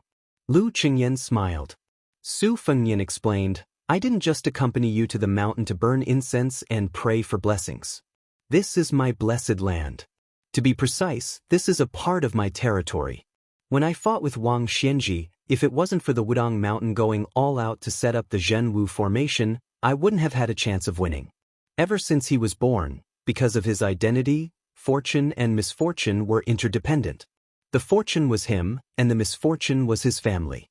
After I started practicing martial arts, I had many battles where my life was hanging by a thread, but I didn't die every time. Even if my vitality was greatly damaged, I could always recover afterwards. At first, I thought it was strange. Later, when I gradually reached a higher level in martial arts, I understood that the bigger the restaurant, the bigger the customer. I was like a guest going to a restaurant. Although my identity was special and I could often eat exotic delicacies, I still couldn't escape the fate of eating whatever the owner of the restaurant gave me. Huang Longshi had once divulged a heavenly secret, saying that I would probably have to eat my last meal in the next few years, and then there wouldn't be a next meal. This was probably the fate of that me in this life. I guarded the northwest gate, but I died in battle. Bailiang was gone, and 300,000 cavalry were gone. I only left a few words in the history books that I didn't know how to praise or criticize, and then this page would be over. What happens to me in the future will depend on how the heavens write the history books. Su Fengnian's eyes were resolute. But ever since I started practicing the blade, I never thought about accepting my fate. At that time, I was just a useless prince, and I wanted to take revenge against experts like Yang Taisui and Lu Haoshi. Later on the mountaintop, I wanted to slay the dragon and the celestials. Now, I want to protect Bailiang. I don't want to eat the last meal the heavens gave me. That's why you've also seen it for yourself. The heavens aren't easy to negotiate with either. Very quickly, the worst situation of northern Mang being pressured by 3 fronts appeared. This might be the so-called retribution of the heavenly Tao. Lu Qingyan held Su Fengnian's hand tightly. The cold wind blew against Su Fengnian's face, and he smiled. "You must have suffered a lot to marry me." Lu Qingyan stood shoulder to shoulder with this man. "There's joy in the bitterness, and the aftertaste is endless. It's enough for me to eat for several lifetimes." Li Yufu brought his disciple Yu Fu to the top of the mountain. There were several thatched cottages here, and they were all clean. They only saw Su Fengnian standing on the side of the cliff. Lu Qingyan's body was weak, and she couldn't stand the wind at the top of the mountain, so she went to rest in one of the cottages. Li Yufu walked to Su Fengnian's side, but the little Taoist boy didn't dare to come closer. He stayed a few feet away from the two. Su Fengnian whispered, "Is it easy?" Li Yufu looked back at his disciple and smiled. "It's more troublesome than I thought. This child is stubborn and likes to get to the bottom of things. A few days ago, I helped an old man who came to the mountain to burn incense. It was a bad lot, and his grandson was going to die at the border. This disciple complained about what I did at that time, and was angry with me for several days." Su Fengnian curiously asked, "How did you do it?" Li Yufu replied, "I didn't tell the old man the truth. I only said that it was a good lot, and it's half a blessing and half a curse. It depends on fate." Su Fengnian asked, "What did the child complain about?" Li Yufu said helplessly, "He complained that I shouldn't have lied, or I should have been a good person to the end and changed the lot for the old man's grandson." Su Fengnian thought about it and didn't say anything. He wasn't the little Taoist boy Yu Fu, so he naturally knew the complexity of the matter. He sighed. It seems that the old chief Wang Zhonglo must have suffered a lot when he had such a little junior brother. Li Yufu smiled but didn't say anything. Su Fengnian whispered, "I've squandered most of the aura of Mount Wudong. I'm sorry." Li Yufu shook his head and said, "Since ancient times, mountains and rivers have spirits."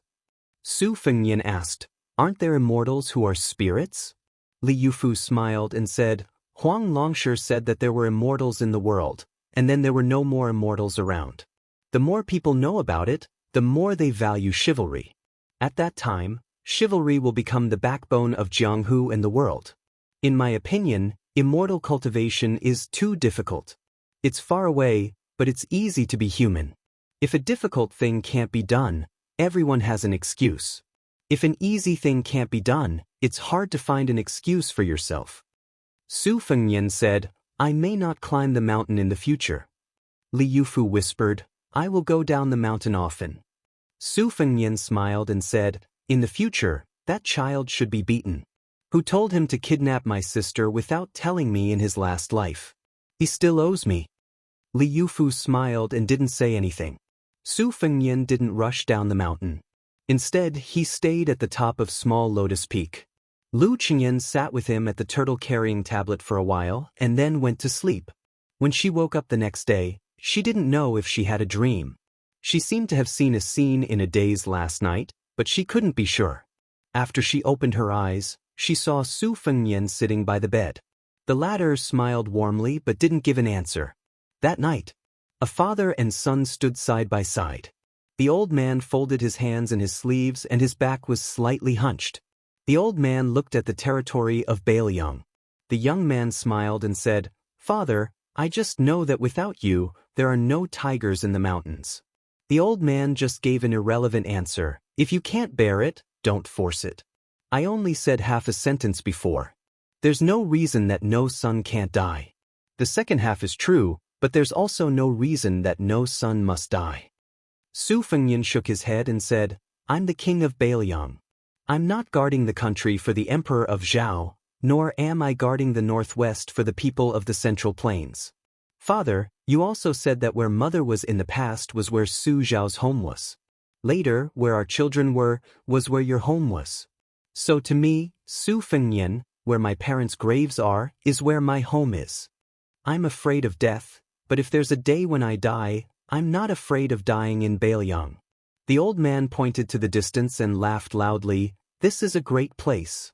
I, Su Xiao, led the cavalry under my command and trampled all over the 9 countries of spring and autumn. Xiaonian, will you go to Beimeng for me one last time?" Su Fengnian nodded and said, "Okay." Chapter 1347. On the Lantern Festival of the second year of Xiangfu, Bailiang Province, Chang'ing City, the provincial city of Yuzhou. The lanterns were lit, and the fireworks were dazzling. Among them was a middle-aged man in a Confucian robe who was enjoying the scenery with his family. Although he was not eye-catching in the officialdom of Yuzhou Province, he was only a secondary Class 5 civil official. There were so many generals in Yuzhou Province. Tang Wenjin was just an assistant official from a poor family.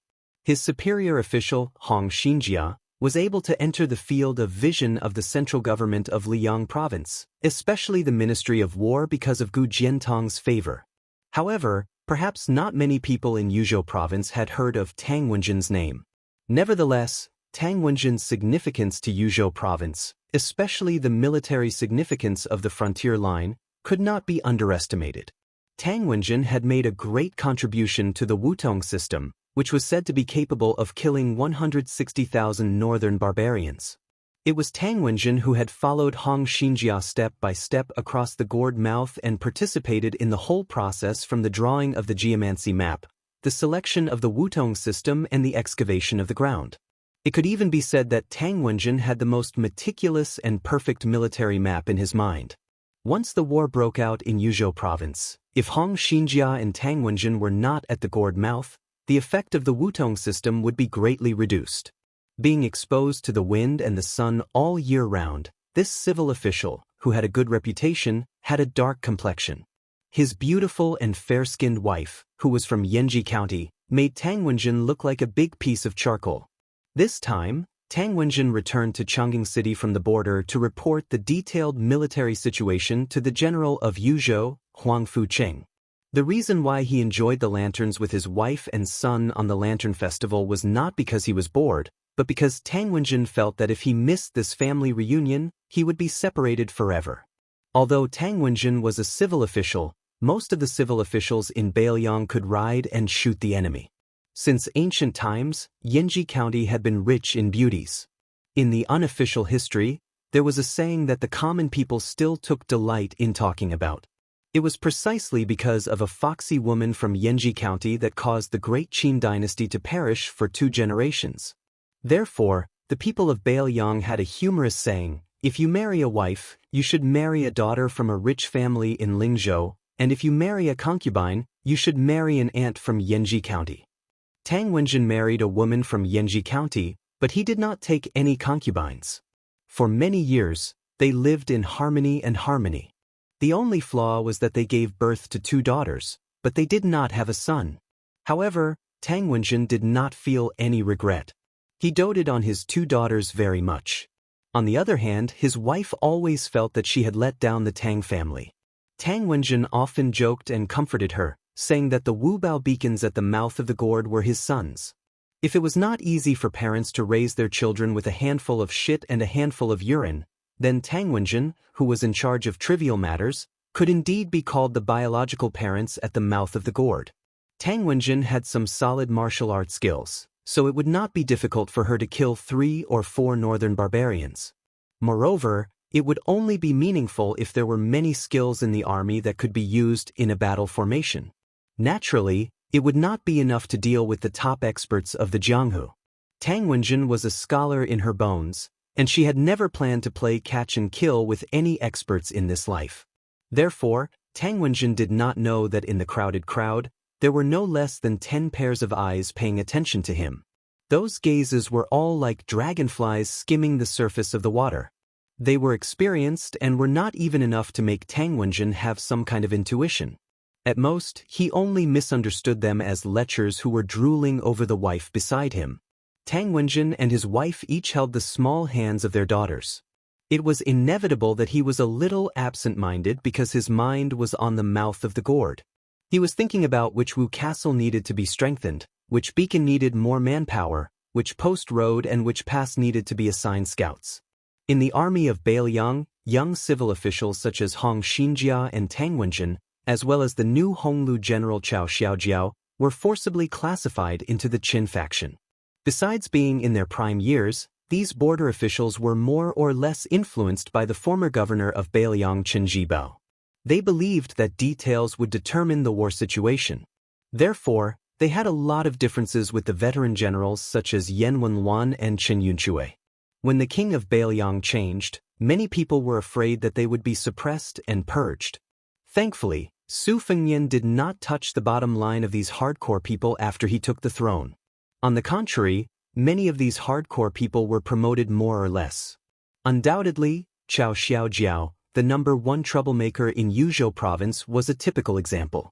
They also reciprocated the tacit consent of Su Fengnian and the specific implementation of the policy of pacifying the border army and mobilizing the provincial army, which was carried out by Su Beiji and Chen Xiliang. Tang Wenjin had no impression of the king of Bailiang. He did not admire or dislike him. As long as he did not come to the defense line at the mouth of the gourd, Tang Wenjin would continue to work for him without complaint. Tang Wenjin suddenly smiled and felt a little proud. It was true that the mouth of the gourd had consumed a huge amount of Bailiang's provisions, but he and General Hong were using those stones to exchange for the lives of the Bailiang barbarians. It was a good deal for Bailiang. The late emperor of Liang, Zhao Dun, was an open-minded ruler. Although he and the empress lived a simple life, they did not forbid women from wearing makeup. Bailiang was far away from the emperor, so they did not know what it meant to overstep their authority. Although the people were poor, their families were not poor. Every festive season, rich and powerful women would compete with each other for beauty. As long as they had money and dared to wear it, they would not be restrained even if they wore phoenix coronets and robes. At this time, in the crowd, there was a young woman who imitated the heavenly treasure makeup style of the old southern Tang imperial women. She had a graceful figure and a personal maidservant who combed her hair into a bun. One of the 2 women was plump and the other was slender. They complemented each other very well and were very eye-catching. Many idlers who liked to wait for an opportunity to take advantage of them swarmed over. In order to block the disaster for her mistress, the maidservant had already dropped several of the exquisite little combs made of gold, silver, and jade. However, it was still impossible to guard against them. The young woman's delicate buttocks still could not escape from the disaster.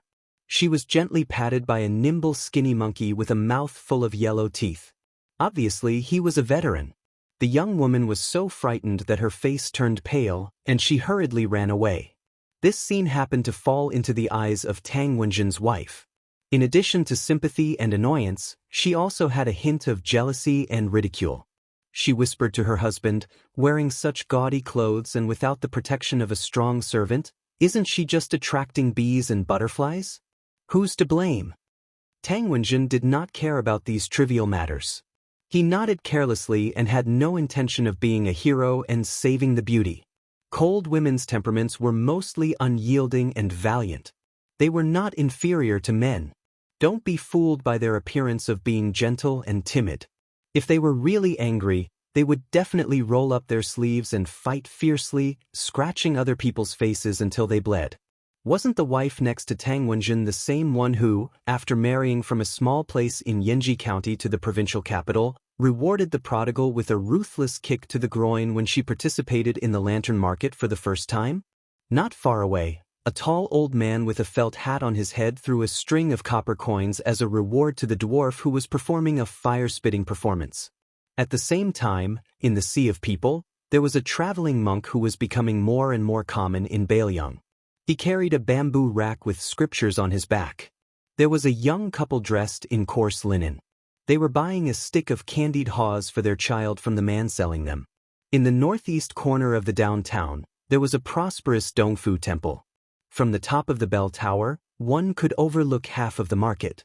There were young masters and beautiful women in luxurious clothes talking and laughing. There were poor scholars scratching their ears and cheeks, trying to recite something. There were old men in their twilight years muttering to themselves. In the corridor outside the attic, a short Daoist holding a horsetail fly whisk glanced at the scenery where Tang Wenjin was standing. Then he took out a small booklet from his chest and dipped his finger in his saliva. He opened the booklet and saw the name Tang Wenjin in the light that was almost as bright as day. He chuckled softly and said, "Wenjin, what a great name.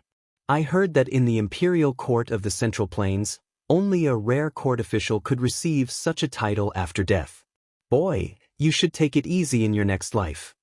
Just as the Daoist finished his soliloquy, a series of imperceptible changes took place in the downtown area. The girl from the Heavenly Treasure makeup, who was molested by the skinny monkey, lowered her head and ran a few steps away from Tang Wenjin. She twisted her waist. Even though she was in a difficult situation, she still had a natural charm. At some point in time, the servant girl in the bun had taken a small silver hairpin from her head. She should have flicked her wrist and flicked it upwards, but when her young miss twisted her waist to the left, the silver hairpin brushed against the right side of her waist and accurately pierced towards Tang Wenjin's heart.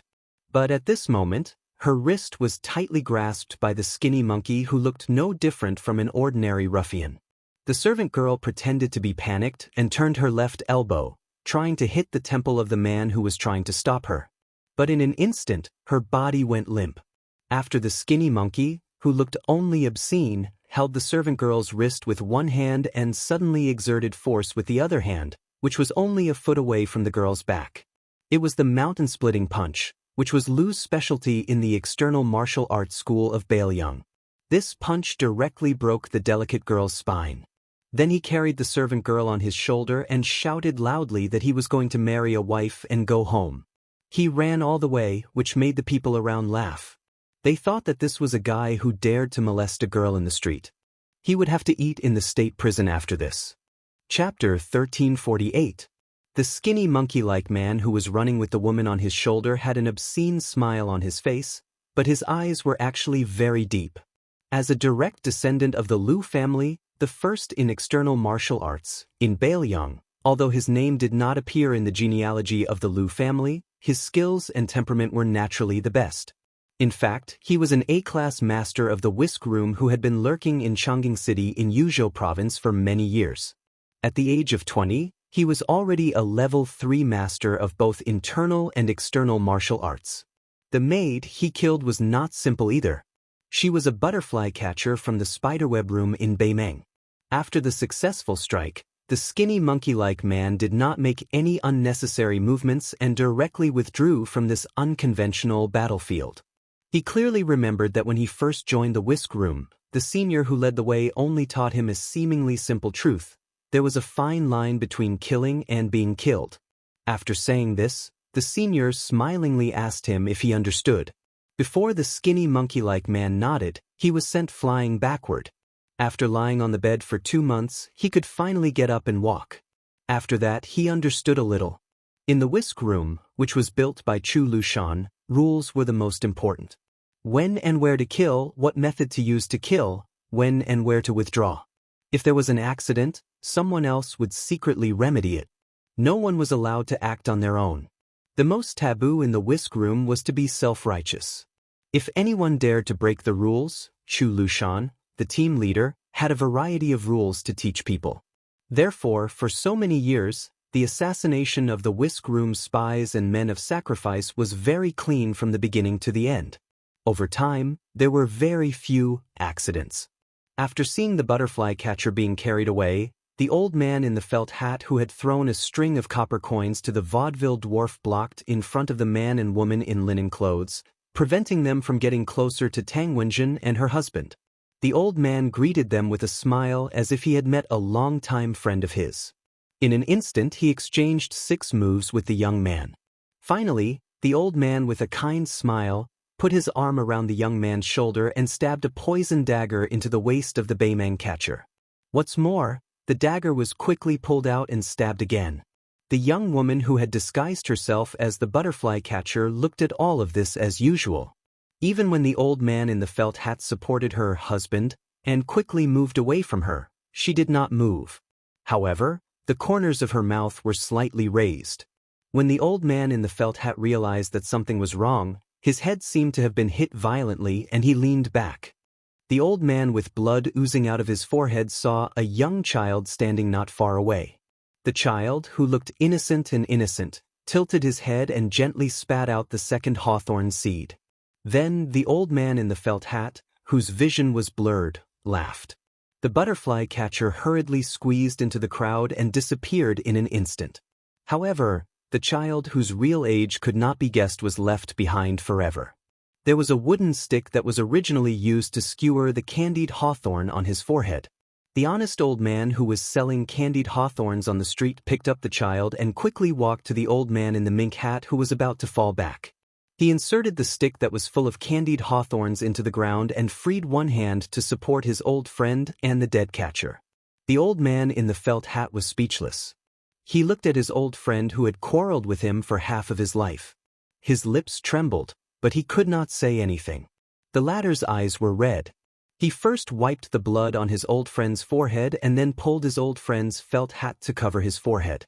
He said softly and hoarsely, "Lao Rong, when the Qingming festival comes back, I'll definitely bring you a pot of good wine that Master Chu gave me last year. Don't worry." The old man in the felt hat leaned back against the stick and slowly closed his eyes. A dozen or so steps to Tang Wenjin's right, a Wutong courtyard's eagle soldier and a northern Mang dragonfly catcher perished together, both of them using the dagger in their sleeves to kill each other. The two of them sat side by side on the ground, as if they were good brothers who held each other's arms after getting drunk. The young woman in the makeup that day was indifferent to the changes around her. Her only target was Tang Wenjin. The spider web that Li Mibi painstakingly managed had a pair of cocoons, 6 pole lifters, 300 catchers, and 80 butterfly catchers. She was the best among the butterfly catchers. She even had the chance to become the first female pole lift in Beimeng. The premise was that she had to kill Tang Wenjin tonight. The 16 Yuzhou officials that she had killed before could not be compared to Tang Wenjin. Therefore, the death of those butterfly catchers was worth it. One step. She was only one step away from Tang Wenjin, who was still in the dark. Suddenly, the inconspicuous young woman beside Tang Wenjin bumped into her arms. In the corridor outside the clock tower, a burly young man with a sword appeared beside the short Daoist. He leaned his body and put his elbow on the railing. He narrowed his eyes and watched the hidden battle in the downtown area. He curled his lips and said, "What a waste of effort." The old Taoist withdrew his gaze. He seemed to be unwilling, but he still put away the booklet. He put the fly whisk on his arm and said flatly in the Liang official language, "If you want to blame someone, blame your spider web for the wrong information. You couldn't even find out that Tang Wenjin's wife was a spy for Bailiang." The young man with a sword had a much more pleasant Liang accent. He sounded exactly like a Central Plains person. He said casually, "I'm just a pole lift who does the dirty work. I'm not an immortal. To be honest, you, the great immortal of the Daoist sect, are the ones who are called immortals." The old Taoist did not get angry. There were 135 targets in the booklet. So far, only 37 people have been killed. Not to mention the Jianghu men of sacrifice of our dynasty and the scouts and riders of Bailiang, 1 pole lift, 12 butterfly catchers, and 31 catchers have died in your spider web. Isn't the loss outweighed the gain? The pole lift of Beimang did not speak. The great immortal of the Daoist sect frowned. "We don't have any backup for this trip to Chang'an City. Do you want to join hands with me to kill the heavily guarded Yuzhou General Huang Fujin?" The young swordsman with old age spots on the back of his hand sneered. "Apart from you, Cui Wazi of the Daoist sect, who came with me to watch the show, the yin-yang face in the princess's tomb, the great music house of the chess and sword music school, and the 2 on the devil's master ranking didn't show up. Aren't you curious where they are? Why did the 5 of you only make a few moves along the way? It's not like Bailiang didn't send anyone to guard the front line of the Calabash Cave. Half of the Tide Listening Pavilion's experts are hiding there, waiting for an opportunity. The immortals of the Daoist sect were good at cultivation, but they were not enlightened when it came to these dirty tricks. Cui Wazi was famous outside the Daoist sect, but his reputation in the sect was average. His talent was average. Not to mention the immortal Yuan Qingshan, who had already attained Dao and ascended. He could not even be compared to the senior brother who had been sleeping in a small building in Shijing with the flood dragon in the vat for 20 years. However, the empress had assigned tasks to all the major sects, so the Daoist sect had no choice but to push him, the great immortal of the Daoist sect. Cui Wazi also knew his own limits.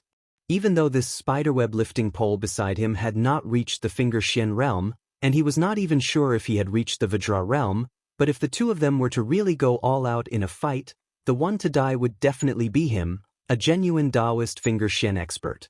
Therefore, among the 5 first pin experts of Jianghu, the other 4 obviously looked down on Cui Wazi. He had no choice but to be an accountant. The old immortal asked tentatively, could it be that State Preceptor Li was targeting Huang Fujin from the beginning? The old man quickly added, or the more prestigious Yuzhou provincial governor Hu Kuei in the Bailiang frontier army. The spiderweb bandit, who was skilled in disguise, could not help but roll his eyes. Playing the lute to a cow. Chapter 1349. Cui Wazi clenched the handle of the fly brush and said gloomily, "I respect Master Li, not you. Don't push your luck." However, the sword did not pay any attention to this virtuous and respected enlightened master of law. Instead, it turned around and stared fixedly at a weak and delicate woman who had previously accompanied a certain silk-clothed young master in a show of cultured elegance. In the general's mansion in Yuzhou, Huang Fujin, dressed in official robes, sat on a red sandalwood chair. In the hall stood an old swordsman who was resting with his eyes closed. He was carrying a heavy sword case. He was the master of the profound finger technique, Mi Fengjie, who had been recruited by the king of Bailiang himself. Compared to Cui Wazi, who practiced the profound finger technique on the bell tower, Michigan Fengjie's profound finger technique was based on the sword. Huang Fujin knocked on the table with one hand and held a teacup lid with the other. He gently fanned the steam rising from the tea in the cup. This powerful general had a mixed reputation in Bailiang, but no one could deny that he was the king of Bailiang's favorite. In Yuzhou, he was probably the only one who could bear the title of trusted subordinate. Huang Fujin could drink, but he did not like to drink. When he drank tea, he only drank strong tea that was so bitter that it made one's mouth feel bitter. Huang Fujin was silent. According to the intelligence reports from Wutong'an and Fushui, Beimang's network and Jianghu forces had infiltrated the hinterland of Yuzhou. Although they had spread out in all directions in the beginning, the Eagle Guard and Peregrine Falcons in the dark and the local garrisons on the surface had been exhausted and suffered heavy casualties. Later on, these desperados had chosen a central route to the south. Then, under the cover of large-scale assassinations on the left and right, they had gone straight to Yuzhou's capital, Chang'an City. The target of the assassination was obvious. It was either him, the general of Yuzhou, or Governor Hu Kuei. In Chang'an City, in addition to Mi Fengjie, who had a hidden identity, there were also many second-level supreme power masters in Governor Hu's mansion to protect Hu Kuei. There was also that crazy woman, Fan Shaochai, who was hiding in the city. It seemed reasonable for Beimang to attack Chang'an City, which was heavily guarded but had plenty of bait. After all, the life and death of Huang Fujin and Hu Kuei could affect the situation in Yuzhou province. Huang Fu she suddenly covered the teacup and said in a low voice, "That's not right." At the same time, on the outside corridor of the clock tower, Beimang, who realized that his identity had been exposed, lifted the pole and jumped without hesitation, leaving the Immortal of Morality sect to deal with the dangerous woman who had hidden herself deeply. He laughed and said, "Chui Wazi, it's time for you to sacrifice your life for the country. When we successfully kill Yan Wenluan, I will personally send the compensation to the Daoist sect." General Yan Wenluan's tent was not in the hinterland of Yuzhou. It was only 150 miles away from the mouth of the gourd. At first, when the Yuzhou border army heard that a large number of Beimang assassins had infiltrated, they sent out 20 scouts of each group of 50 people. Great Ancestor Gu was different from Qin Yunshui, who was stationed in Yuzhou. Great Ancestor Gu was in charge of the situation at the border of Liangzhou province.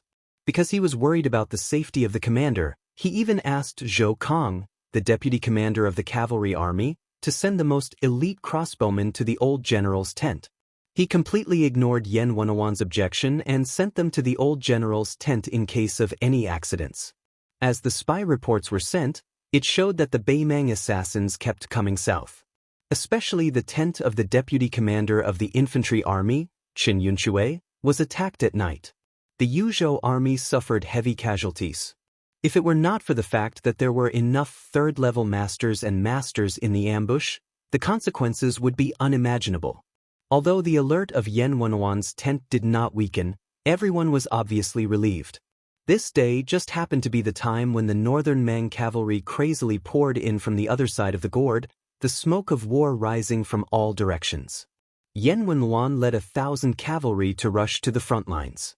Around the 1,000 cavalry, the crossbowmen on the 3 white horses and the first-rate scouts of the Yuzhou infantry were carefully and skillfully scouting.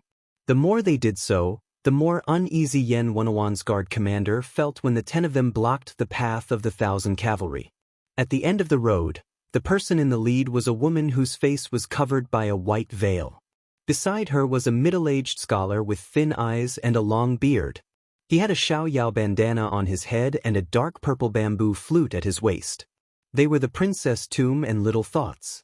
Chess and Sword Music School, Great Music House. Behind the 2 of them were 2 of the 10 giants of the Beimang Demon Path. A dwarf sat on the shoulder of a giant. It was a weird scene. The Beimang Jianghu only knew their nicknames, Iron Horseman and Thirsty Horseman. The latter was especially notorious. Just like the demon Xieling who liked to eat people's hearts and livers, they liked to drink the blood of living people.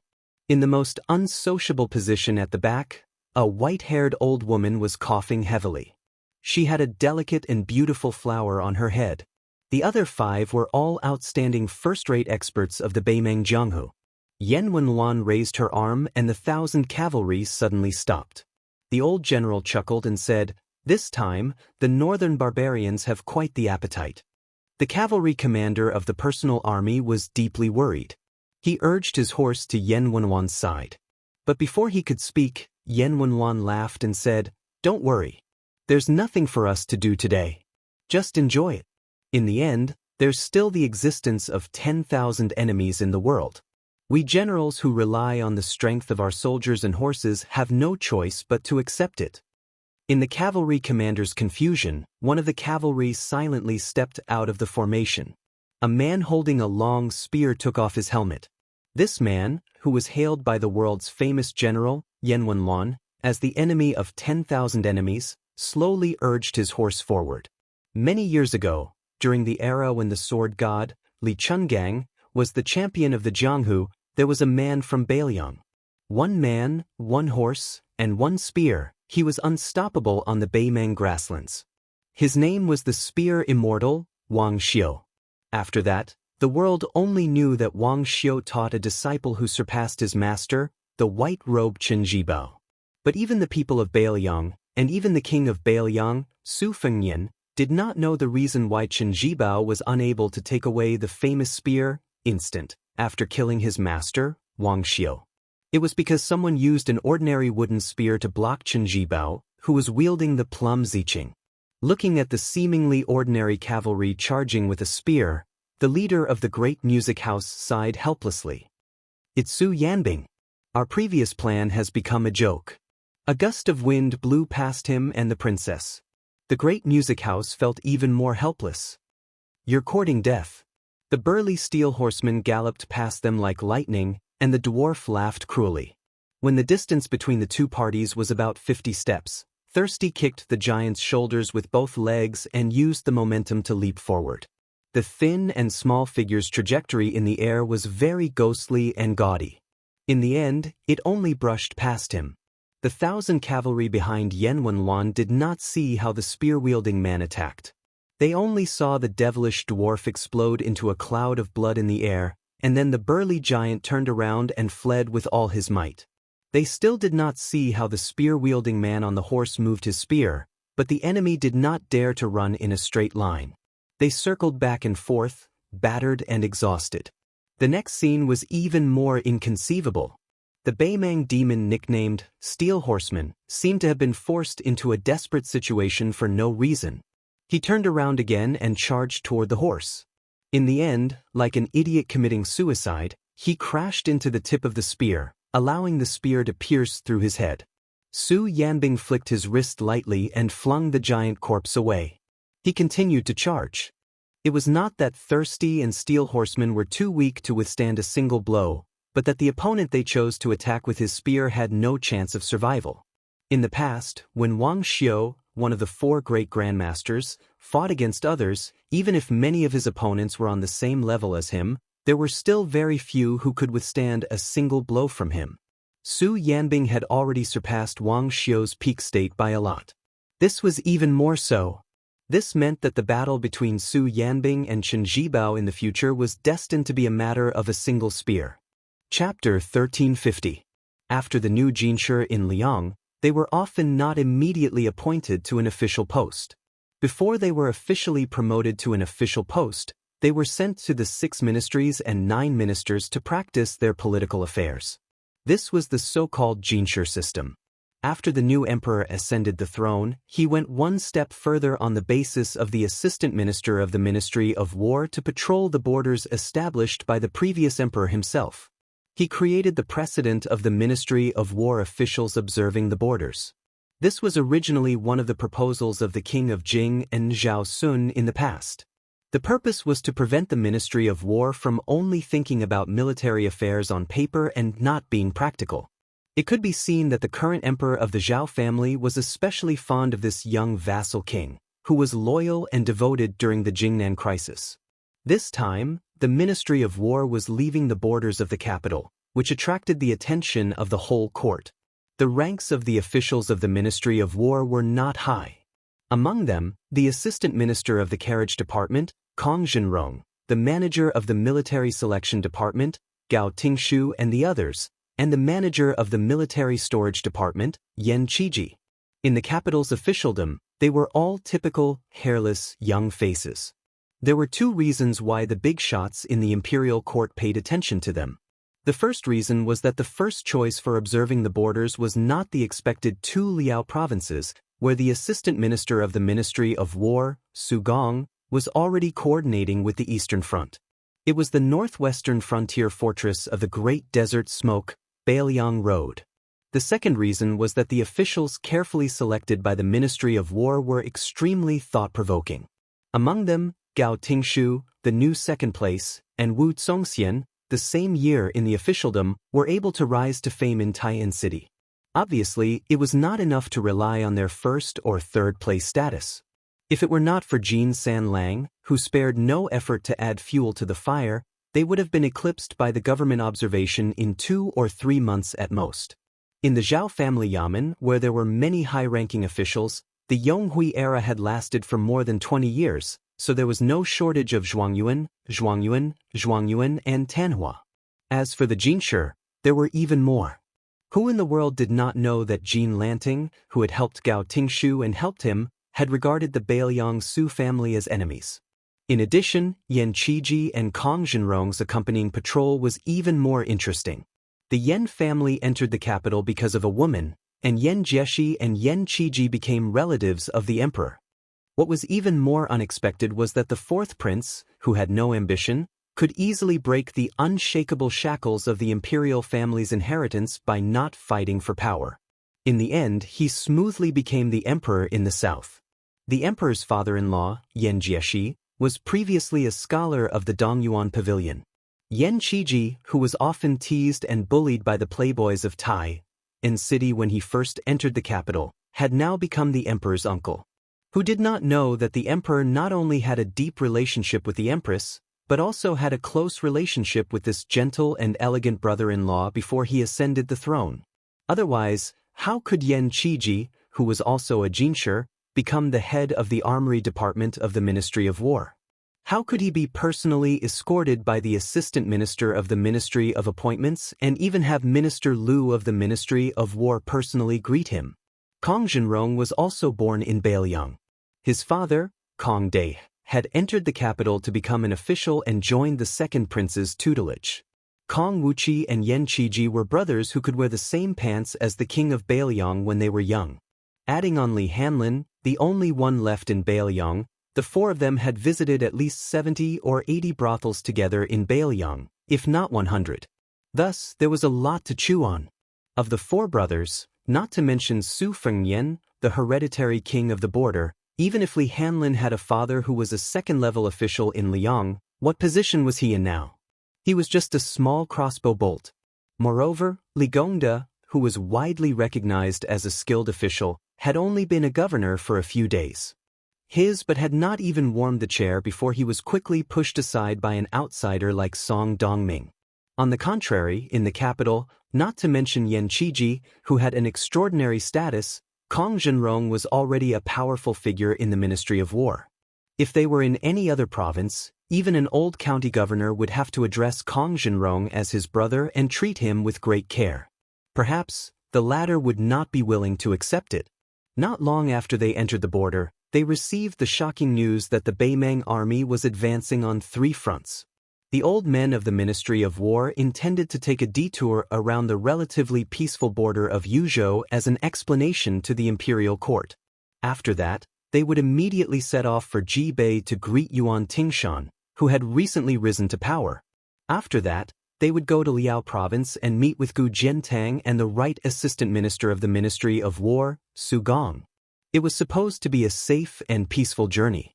However, they did not expect that they would encounter such a tricky situation as soon as they entered the eastern part of Yuzhou. Who knew if that northwest barbarian surnamed Su would feel that he had been disgraced by the imperial court and become so bold that he would order the Bailiang frontier army to disguise themselves as Beimang cavalry and wipe out all the officials of the Ministry of War. Among the officials of the Ministry of War, a few old men who had witnessed the dangers of the officialdom hurriedly stopped at a courier station at the border. They discussed for the entire night but still failed to come up with a perfect plan. However, the young and vigorous Gao Tingshu did not agree with them. Not only did he propose to go straight to the calabash mouth of Yuzhou, but he also proposed to take a look at Hutsu City, which was the most impregnable pass in the northwest of Liangzhou province. The old men, who were already afraid of the cold, were so scared that their lips turned purple. If not for the fact that the bannerman was a junior in the officialdom who had a good impression on both Gu Jiantang and Minister Liu, he would have been kicked out of the Ministry of War by the time he returned to the capital.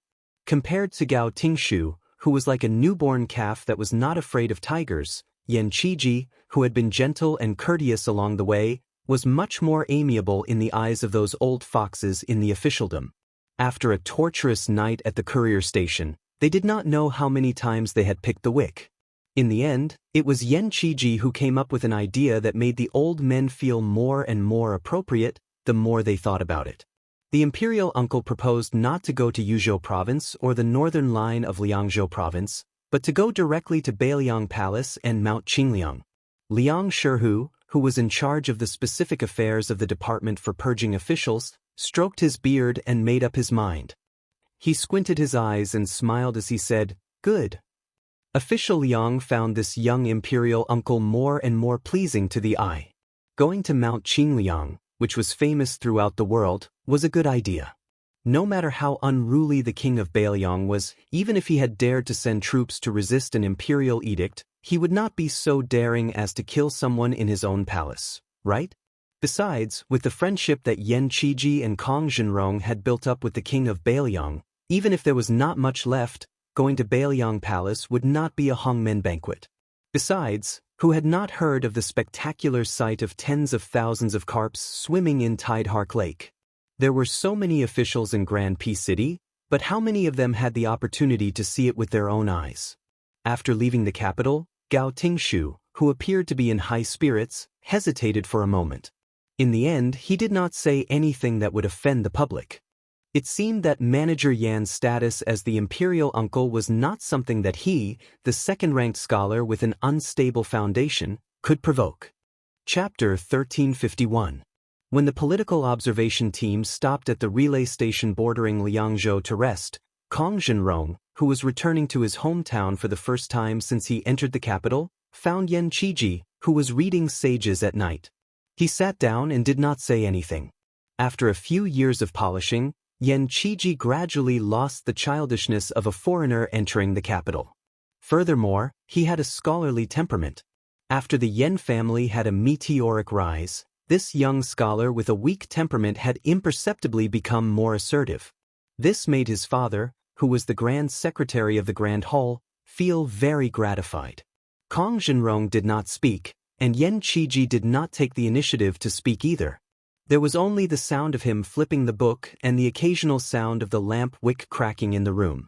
In the end, it was Kong Wuqi who could not hold it in and asked in a low muffled voice, "Yan Qiji, do you think Brother Feng will be angry and refuse to see us?" Yan Qiji continued to read and seemed to be unsure. He said softly, "I don't think so." Kong Zhenrong, who had just shaved his beard this morning, touched his stubble and sighed sadly. "You are lucky. You and Hanlin have been together with Brother Feng for a few more years. I ran to the capital a few years before you. The last time Brother Feng went to the capital, my father was muddle-headed and tricked me to go to the south of Jingji early. In the end, we did not meet. Yan Qiji, you read more books. Do you think Brother Feng will think I am not loyal? If I had known it would be such a depressing situation, I would not have gone to the capital with my father even if I had run away from home." Yan Qiji did not flip the book again. He stopped at the page in his hand and was silent. Kong Zhenrong asked, "Why don't you go to the Ministry of Personnel or the Ministry of Rights? Why did you come to the Ministry of War? Didn't you hate war and bloodshed the most since you were young?" Yan Qiji sighed. "It is because I hate it that I want to go to the Ministry of War." Kong Zhenrong rolled his eyes. "You scholars have a lot of tricks up your sleeves. You don't say it directly. Others take off their pants to fart, but you wear your pants to shit." Yan Qiji's eyes suddenly sharpened. He looked out of the window and whispered, "When you go back, tell Uncle Kong to stop writing to King Tang of Gangnam-do." Seeing Kong Zhenrong's confused appearance, Yan Qiji almost squeezed out word by word. Especially the matter of King Tang sending people to the capital to present the auspicious white deer. "Tell your father not to get involved." Kong Zhenrong wondered, "Isn't this a good thing?" Yan Qiji sneered, "You don't have to care about anything. You just need to tell your father that it was an unintentional remark I made after a family banquet. Your father knows the severity of the matter." Kong Zhenrong, who used to be Yan Qiji's shield, looked at Yan Qiji's face and said softly, "Eating chicken Yan, I don't think I know you." Yan Qiji's originally tense face softened a little. he picked up the book on the table again and said almost to himself, "I didn't want to either." The following trip to Liangzhou made the hearts of the officials, including Liang Zhenrong of the Department for Purging Officials, slowly relax. Not only did the local armies of Liangzhou open the gates for them, there was also a newly appointed lieutenant who personally escorted them to the outskirts of Liangzhou city. Although there was a hint of surveillance, at least on the surface, it gave enough face to the Ministry of War's political observation this time. Liang Zhenrong did not have a military background, but as an old official of Zhang Lu of the Ministry of War, his vision was not bad. He could tell that Beiliang's local army was strong, far superior to the capital and Jizhou. Naturally, he began to feel fear of the Su family's 300,000-strong cavalry. He sighed with emotion. It turned out that Beiliang's light cavalry was already so majestic. When the group of officials who were looked at like monkeys by the people of Liangzhou arrived at the gate of the king's mansion at the foot of Mount Qingliang and saw the two stone lions that were as tall as two people, even the experienced and knowledgeable old men of the Ministry of War looked at each other and gasped. How majestic! Yan Qiji and Kong Zhenrong's expressions were complicated. Gao Tingshu snorted coldly, scaring Liang Zhenrong into coughing heavily, afraid that the people of Beiliang Palace would hear. In Liang, there had always been a saying that the local officials were 3 feet lower than the officials of the capital. This meant that the prestige of the officials of the capital was naturally 3 ranks higher than that of the local officials. Now, there was no need to mention the officials of the Ministry of Personnel who were arrogant towards the officials of the capital. Although the Ministry of War, which had lost its backbone, was beginning to be overshadowed by the Ministry of Personnel led by the new, heavenly official of Liang, Yin Maochun, its prestige was still there. Liang Zhenrong was the chief official in charge of all the political plans in the world and a proud scholar.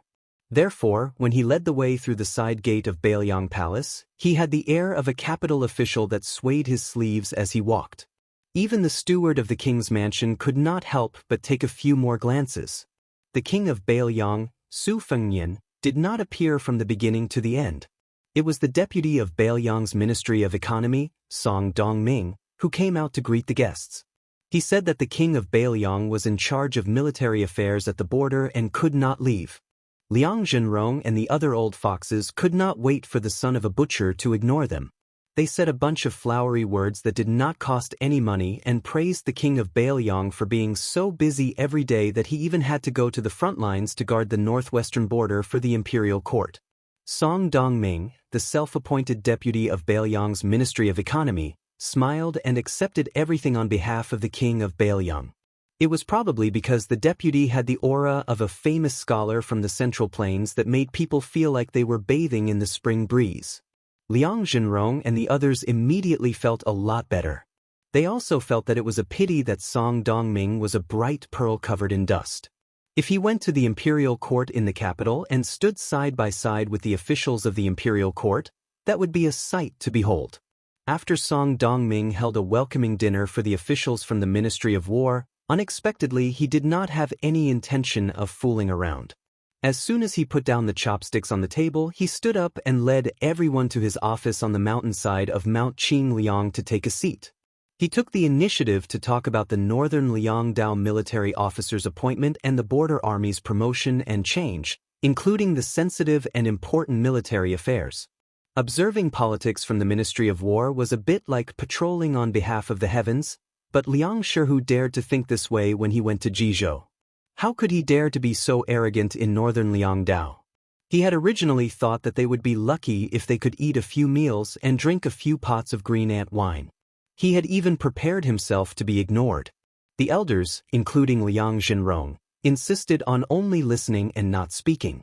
However, Gao Tingshu was not so particular.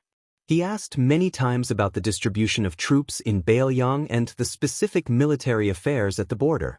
Song Dongming did not show any displeasure and always found some excuse to skip the questions. Liang Zhenrong was originally happy that Gao Tingshu was the first to stick his head out. If he could really find out the truth, it would be a great contribution. However, after the young manager kept asking, Song Dongming narrowed his eyes and lowered his head to drink his tea. Liang Zhenrong could no longer sit still. He glanced at the door in fear, afraid that if the deputy threw his cup, 500 executioners would rush out and push them to the ground, chop them up, and feed them to the dogs. Liang Zhenrong hurriedly tried to smooth things over.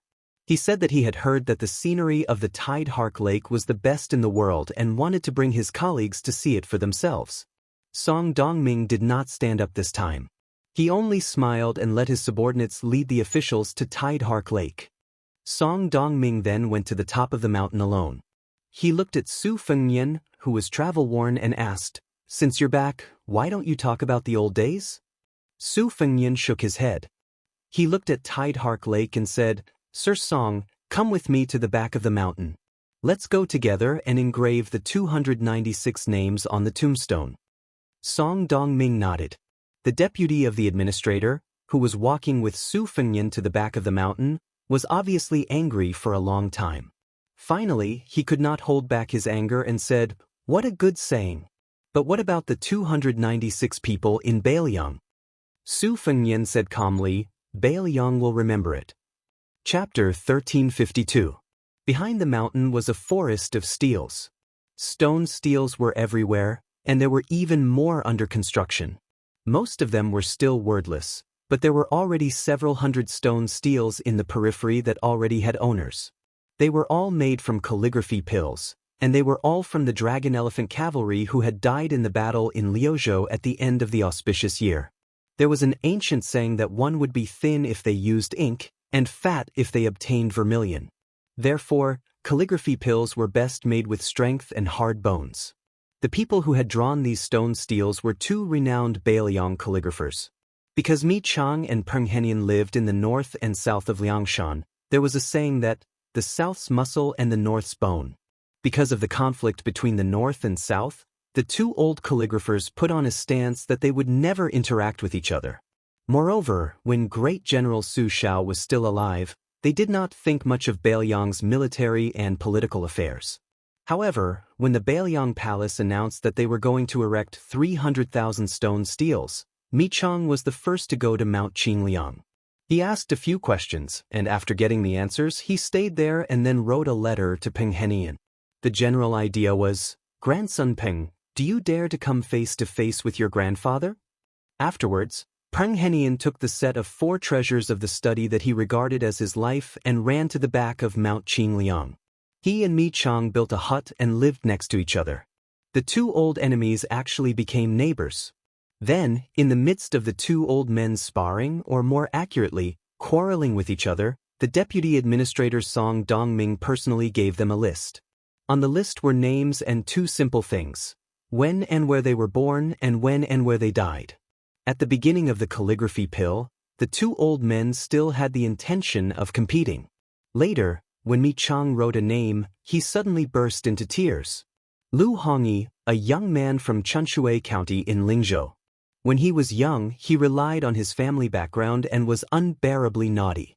This old man even scolded him for wasting that name. This child was only 21 years old. How could he die just like that? After that, Mi Chang Peng Henian became more and more silent. Other than communicating with the stonemasons who were responsible for carving the words on the back of the book, he did not like to talk much. Today, when the Mi and Peng elders heard that someone had arrived at the steel forest, their hearts tightened. With complicated feelings, they took their luggage and ran over to take a look. To their surprise, it was the king of Bailiang who had come in person. The two elders were not used to bowing to anyone, so their actions were very unfamiliar. Su Fengnian hurriedly helped the two elders up, but did not exchange any pleasantries. After a moment of hesitation, he divided the pile of paper into 4 portions, one for him and one for Song Dongming, and the other half for Mi and Peng, the two calligraphy grandmasters.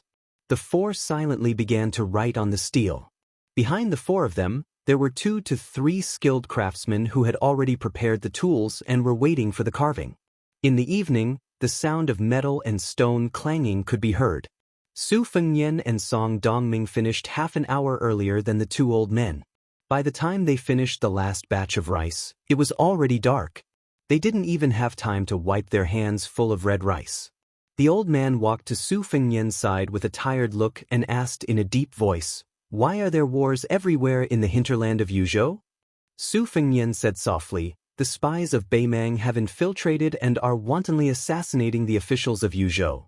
Mi Chang directly pointed at Su Fengnian's nose, jumping up and down as he cursed. "Back then, when your father was still alive, Northern Mang also had assassins ambushing us. How could they have been stopped outside the pass? How did you become the king of Beiliang? Aren't you the best ace in the world, Su Fengnian? Do you only know how to stare all day long? You watch people die in front of your eyes, and then you collect their corpses and pretend to write a few names." Song Dongming was about to speak when Su Fengnian, wearing a thick fur coat, waved his hand and stopped the deputy administrator's explanation. He looked at the old man and said apologetically, "I didn't do a good job." Peng Henian's personality was not as impatient as Mi Chang's, but he was still angry. However, he still pulled on the latter's sleeve. When Su Fengnian had walked far away, the gloomy-faced Mi Chang spat heavily at the back of the figure. He threw the priceless green crab shell inkstone in his hand onto the ground and said, "I'm not writing anymore. I'm not staying in Beiliang anymore. I'm going to Jiangnan. I'll write the word Su Fengnian is a bastard, for as long as I can live in this life." Not long after, Song Dongming turned back and saw Mi Chang standing in the same place with his eyes closed. Peng Henian squatted on the ground and sighed. Neither of them picked up the inkstone. Song Dongming bent down to pick up the inkstone. He was not in a hurry to return it to its owner. He looked at the top of Mount Qingliang and said in a low voice, "The two of you probably haven't heard of Beimang's sword aura is close to Huang Qing and who the founder of the chess and sword music school's bronze statue is. Neither of you have seen a real dragon. In fact, I, Song Dongming, have never seen one. But I know two things. First, Huang Qing died in Liuzhou. The real dragon raised by Beimang is also gone. Along with it, hundreds of qi cultivators hiding in Beimang's Shijing are also dead. The second thing is that there are two tombstones here. They are almost engraved with two names. Coincidentally, both of them have the surnames Su Longxiang and Su Fengnian." Song Dongming turned around and returned the ancient inkstone to Mi Chang. He smiled calmly and said, "If Beimang is really gone one day, Su Fengnian will definitely be included on the tombstone. Of course, I, Song Dongming, am an outsider. At that time, I hope that old me will be willing to write it." After saying that, Song Dongming slowly left. Peng Henian deliberately did not look at Mi Chang, whose face was flushed red. He counted with his fingers and seemed to be talking to himself. "Su Fengnian is a bastard." "That's not right, old me. You calculated wrongly. It's 9 words, not 8 words like you said." Mi Chang carefully kept the ancient inkstone. He rolled his eyes and said, "Mi Chang is a bastard, okay? It's exactly 8 words." Peng Henian laughed out loud and said, "Sure, why not? Isn't your birthday in a few days? I'll write a piece of calligraphy for you. How about that?" Mi Chang did not care about being polite. He flew into a rage out of humiliation and said, "Write your head." Chapter 1353. After that, the two old men did not immediately leave the steel forest. Like last time, they carefully examined the stonemason's carving to prevent any mistakes. Generally speaking, even for the book core, because the stonemasons who carved the book core were often very different in terms of calligraphy, there was often a situation where the book core was out of shape. Although Mi Chang and Peng Henian did not ask for too much, they still wanted to make it perfect. Perhaps the two old men felt that this was the only thing they could do well. However, the stonemason's carving skills were satisfactory. Although they were not as good as the original, they were enough to express 50 to 60% of the original book core's charm. The stonemason's meticulous carving was naturally much slower than their writing. Mi Chang carried a lantern and checked the steels one by one. Suddenly, he heard Peng Henian anxiously calling him over. Mi Chang thought that one of the stonemasons had made a mistake and ran over to take a look. He did not expect that Peng Henian was standing in front of a row of steels. There was no stonemasons working in front of the steels. He only saw old man Peng squatting in front of a steel with a lantern. He could not wait to stick his eyes on the steel as if he had discovered the book core. Mi Chang went over to take a look. It was the king of Beiliang's Su Fengnian's book core. At first glance, the meaning was not ordinary. However, in Mi Chang's opinion, although it was indeed superior, it was still far from being a celestial item. It was far from enough to make Peng Henian make a fuss. Peng Henian did not turn around. He stretched out his hand and touched the carving. Soon, he staggered backward and fell to the ground.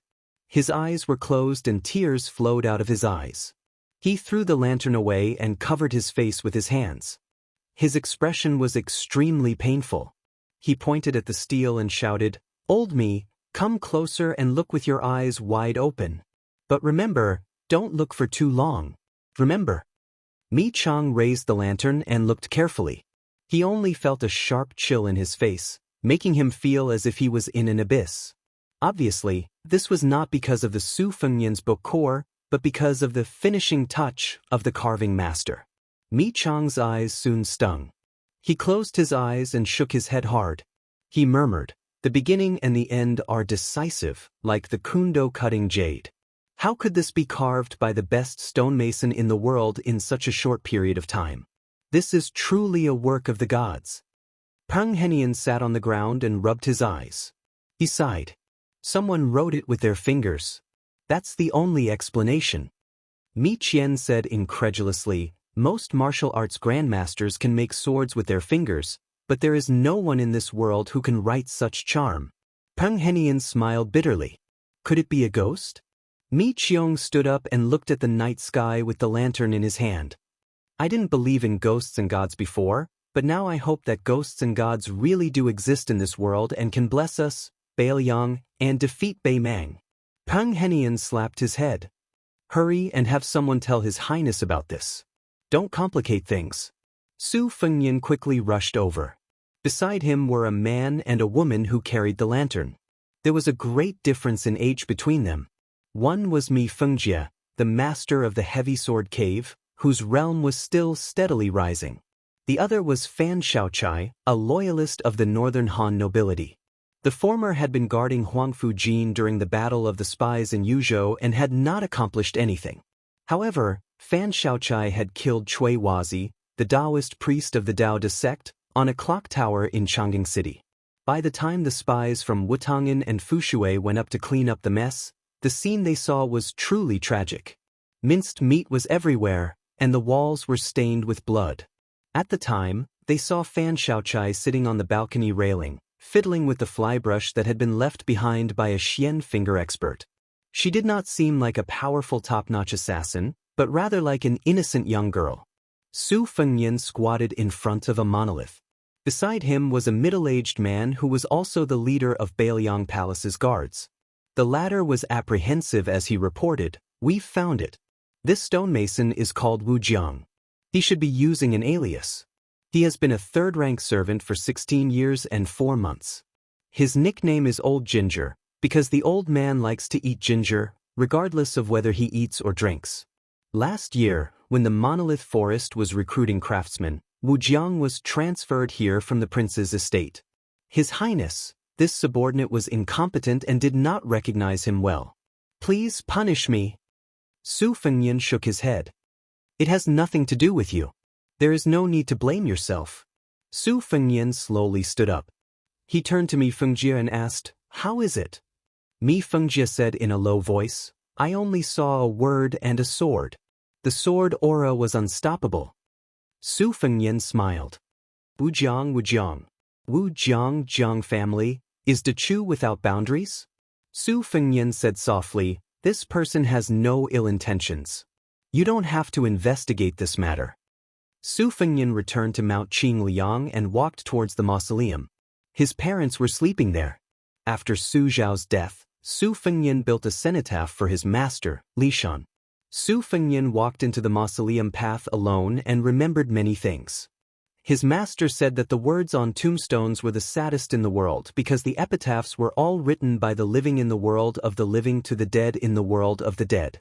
The deeper the feelings of the person who wrote it, the harder it was to write it, the more godly it was. According to his will, Li Yishan's ashes were scattered on the yellow sand of the northwest border. Originally, his master did not want a grave, but Su Fengnian still made a cenotaph on his own initiative. He did not write an epitaph, just like the monument forest behind Mount Qingliang. He only wrote his name and the time and place of his death. He believed that his master's spirit in heaven would not be too angry about this. Su Fengnian felt that Huang Longshi was dead. It was a strange feeling, but he did not doubt it. The three great devils of spring and autumn, Cat Man Han Xingxian, died in Su Fengnian's hands. Butcher Su Xiao was gone, and 3-inch tongue chaotic spring and autumn's Huang Longshan was also gone. The three were no longer in this world. Huang Longshi occupied the top 3 of the 13 ranks of spring and autumn. He boasted that he was first in 19 Dao, first in cursive script, and first in divination of yin and yang. Sword armor Li Chungang died.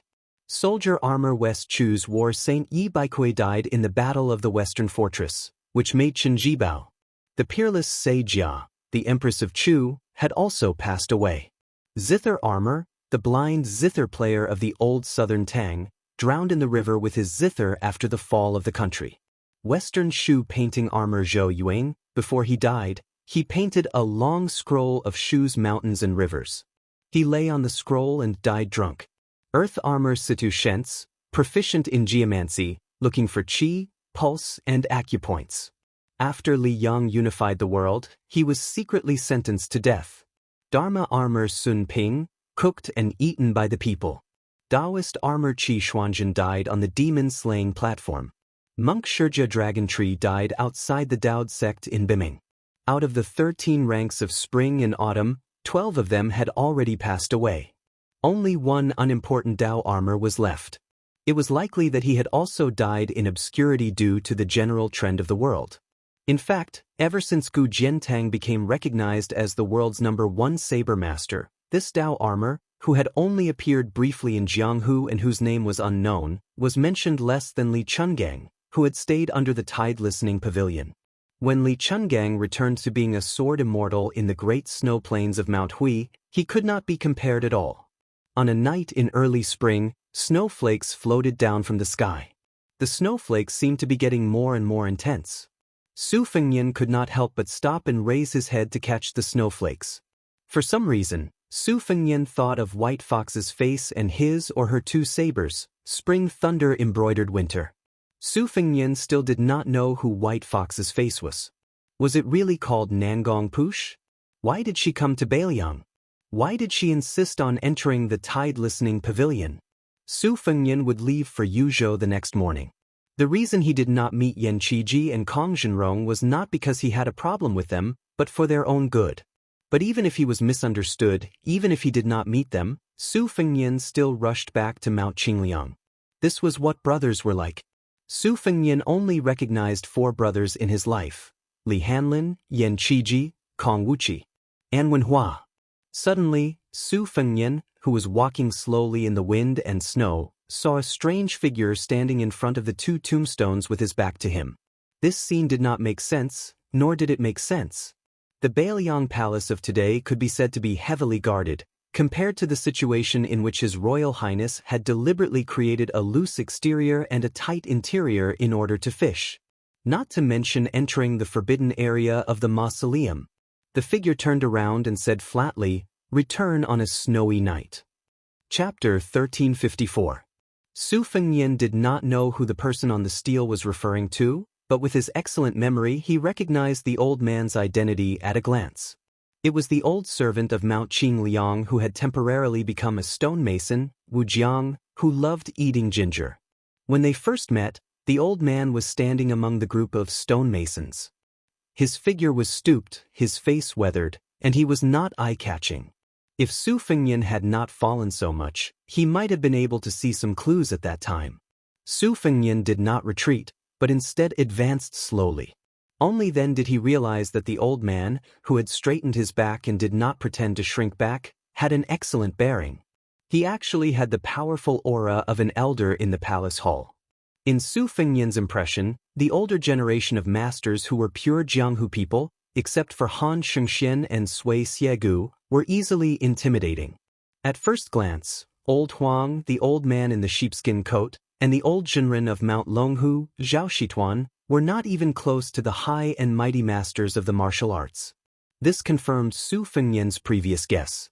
Even if the old man, who used the pseudonym of Wu Jiang, was not the West Chu dynasty's master of calligraphy, Qi Lianhua, who was known as the second of the millennium ranking, he was still closely related to the master of calligraphy.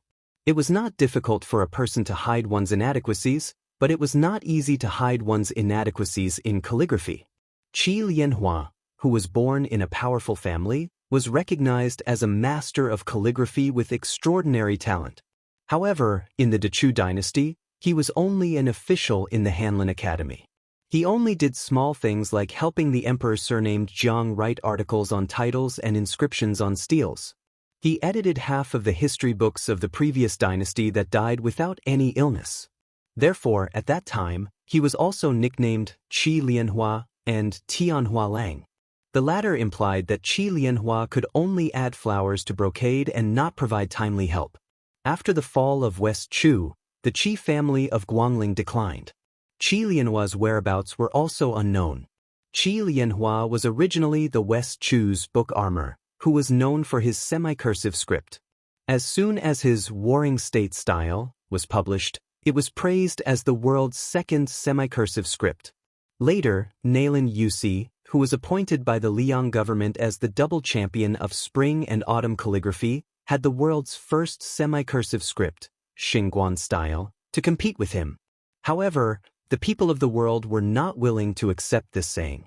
They did not recognize Nalin Yusi as the double champion, and only recognized that Qi Lianhua's calligraphy attainment was close to that of the ancient sages. However, as for the spring and autumn book armor, it belonged to none other than Huang Longshi, who was known as the unrivaled champion in cursive script. Later on, Liang impatiently pushed out this old man of the Song family as the first champion of literature, but he was also sneered at by the people of the time. It was fine if this old man of the Song family was content to be the head of the literary world as a lackey of the Zhao family of Liang. However, with the Shangyin Academy's Chancellor Qiyang Longzhu in front of him, how could he be the first champion of literature for the spring and autumn book armor? The Liyang imperial court was not satisfied. Although there was no first champion of literature, there was no second champion of martial arts. Therefore, they wanted to push Wang Xinji of the martial arts city as the first champion of literature. However, they were directly rejected by the self-proclaimed second in the world old monster Wang. As a result, there were many dazzling versions of the spring and autumn book armor. Among them, there was a certain number champion of the Daoist surnamed Zhao from Mount Longhu. However, the most widely circulated and most convincing version was still the earliest version. Although many people missed out on the spring and autumn book armor, no matter what, as long as they were nominated by others, they were naturally dragons and phoenixes among men. Su Fengnian's master, Li Shan, praised Qi Lianhua's calligraphy skills to the extreme.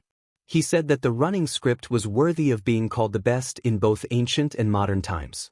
Therefore, Su Fengnian was naturally implicated. When he practiced running script in his youth, he always copied the few authentic Qi pads that had been handed down for generations. He didn't know how many times he had scolded Qi Lianhua. Su Fengnian was very curious. If the old man in front of him was really Qi Lianhua, how did he become a West Chu loyalist who had slipped through the net of Mao Qingliang? In order to make the Beiliang Palace, which was full of experts, misjudge him, it was not enough to rely on mere forbearance. It was necessary to have the support of terrifying strength. Su Fengnian was not surprised by the old man's hiding in the Su family. Jiang and I was the only bloodline of the West Chu imperial family. Naturally, the West Chu scholars, who had been raised by the country for 200 years, would not be able to repay the kindness of the king even if they did not die. However, what really made Su Fengnian apprehensive was that the fact that the fallen princess Jiangxi had been brought back to Beiliang by Su Shao was a huge secret.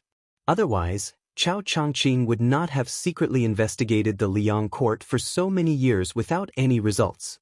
How did the old man in front of him know about this? Su Fengnian did not immediately retreat from this mausoleum. Instead, he looked into the eyes of a remnant of the old Chu. This was actually a very big risk. Although Su Shao had taken the liberty of leaving behind a precious, remnant evil, surnamed Jiang for West Chu, after all, Su Shao had personally taken down the western fortress. He had also personally led the troops to break down the main gate of West Chu's imperial palace. The emperor and empress had died right in front of Su Zhao's eyes. It could be said that Su Zhao's feelings toward West Chu could only be described as personal gratitude and national hatred. Moreover, the current Guangling road was filled with smoke, and the battle in Liang was not going well. In the eyes of the common people, even if the Beiliang cavalry could not withstand the invasion of Beimang's million-strong army to the south, it was definitely more than enough for them to retreat out of the barren northwest and run to the central plains to clean up the West Chu rebel army. At present, from top to bottom, many people felt that this was undoubtedly the king of Beiliang, Su Fengnian's choice of retreat. Leaving Liang would not result in the loss of a single soldier, and Beiliang would also have enough military merit to arrange a retreat for its generals. Everyone was happy. As for the 300,000 border troops, at worst, they could just disband them. In any case, the great pillar state Gu Jiantong's 2 Liao border troops could absorb more than 100,000 soldiers in one go. For this reason, the imperial court of West Chu paid close attention to the Beiliang frontier army's movements, especially Su Fengnian's. They were afraid that the young vassal king would one day lose his mind and lead his army all the way to the central plains, using the Dechu as a proof of allegiance to the new ruler of Liang. At this moment, the only experts at Su Fengnian's side that could act were Mei Fengjie and Fan Xiaochai, and they were both outside the mausoleum, forbidden from entering the forbidden grounds. The sword-eater ancestor, Sui Shegu, and the Wu clan's 100 cavalry were on the northern front of Liangzhou, in case Beimang tried to assassinate Chu Lushan in the Beiliang protectorate, regardless of the cost. Su Yanbing was still single-handedly pursuing that group of top-notch Beimang experts that had infiltrated Yuzhou. Tantai Pingjing and the disciples of the Guanyin sect were also working with Su Yanbing, determined to keep that little idea and the great Yu house in Yuzhou. In the past, where in the world would Su Fengnian not be able to go? The old man carefully sized up this somewhat absent-minded young man, a complicated look in his eyes. Perhaps his very existence made the surrounding atmosphere a little more hostile, but for some reason, the old man in his twilight years did not seem to harbor any hostility. Su Fengnian's peak cultivation was no longer present, but his sharp intuition was still present. As a result, when Mei Fengjie and Fan Xiaochai realized that something had happened in the mausoleum and rushed into the garden, Su Fengnian only raised his hand, indicating for them to withdraw. Mei Fengjie silently left. Fan Xiaochai hesitated for a moment, then continued to stand in the distance. Su Fengnian also did not make a fuss about this female sacrificial warrior's overstepping her bounds. Chapter 1355.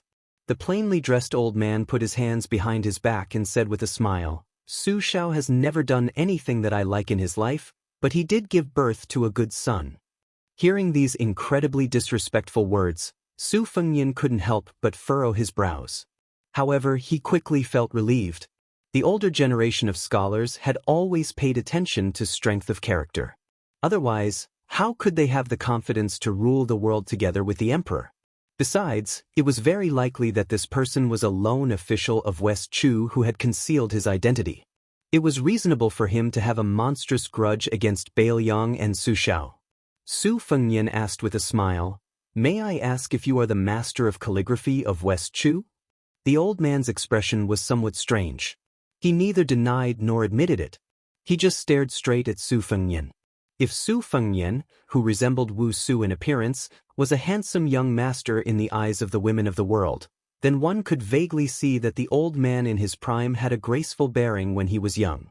At the very least, he could be called an old jade tree. Su Fengnian felt somewhat uncomfortable being sized up. When people looked at him in Beiliang, they mostly looked at him with disdain as His Royal Highness wasted his good looks. Later, in Tian City, they looked at him with disdain as the son of a butcher. After the results of his battle with Wang Xinji came to light, there was a great change. Even Beiliang border generals, such as Li Mofan and Wang Lingbao, who were known for their arrogance, had a heartfelt reverence and admiration in their eyes. Only the old man in front of him had a strange look in his eyes. The old man said softly, "Earlier, when I saw your calligraphy on the steel, I could see that you had put in a lot of hard work. You have to thank Li Yishan for being able to bravely advance on the martial path since you started practicing the blade in Wudong. Practicing calligraphy and playing chess are two different things. Once you reach a certain level, you can learn everything. Although not every master of calligraphy or chess can become a capable official of the world, or a grandmaster of the martial path like Li Mi's disciple, it is very beneficial to the molding of a person's temperament. After the hot-tempered Su Xiao became a vassal, his temperament changed greatly. This has a lot to do with the fact that he learned chess in his later years. Su Fengnian did not say anything.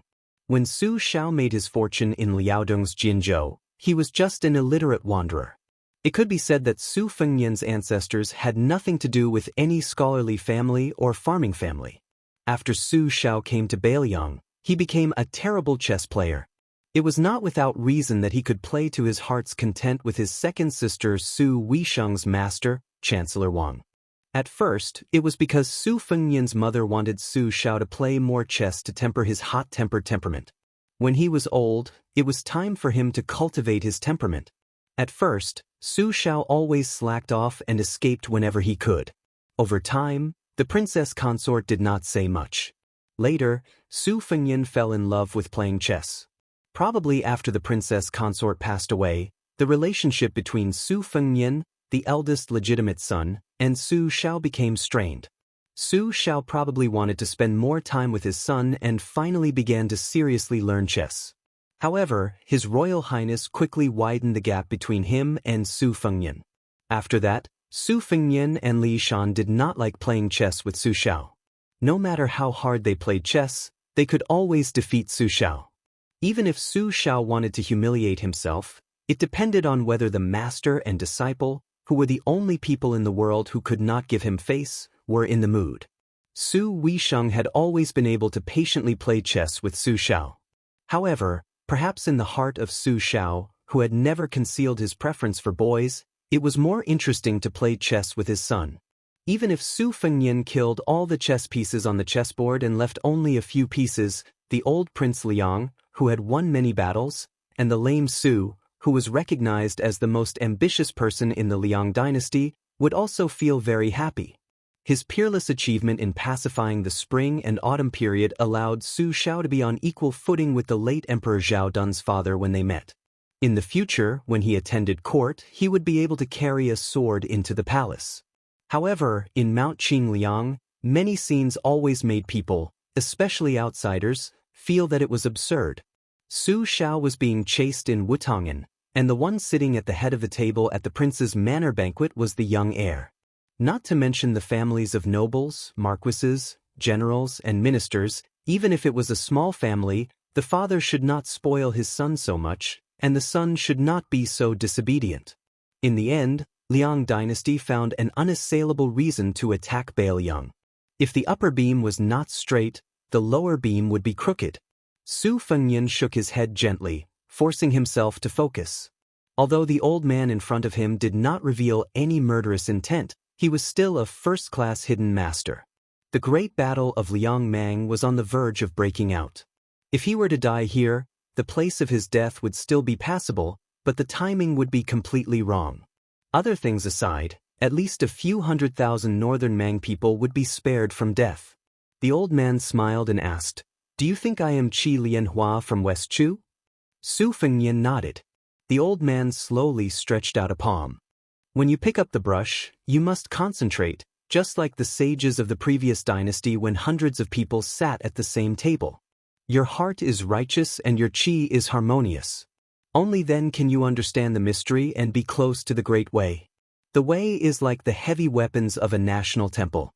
If it is empty, it will be full. If it is full, it will be overturned. If it is only in the middle, it will be flat. The old man's hand gesture changed. The ancient people's wrists were haunted by ghosts. When they wrote, it was as if they were assisted by the gods. Therefore, if the tip is straight, it will be full of power. If the second is heavy, it will be the real finger.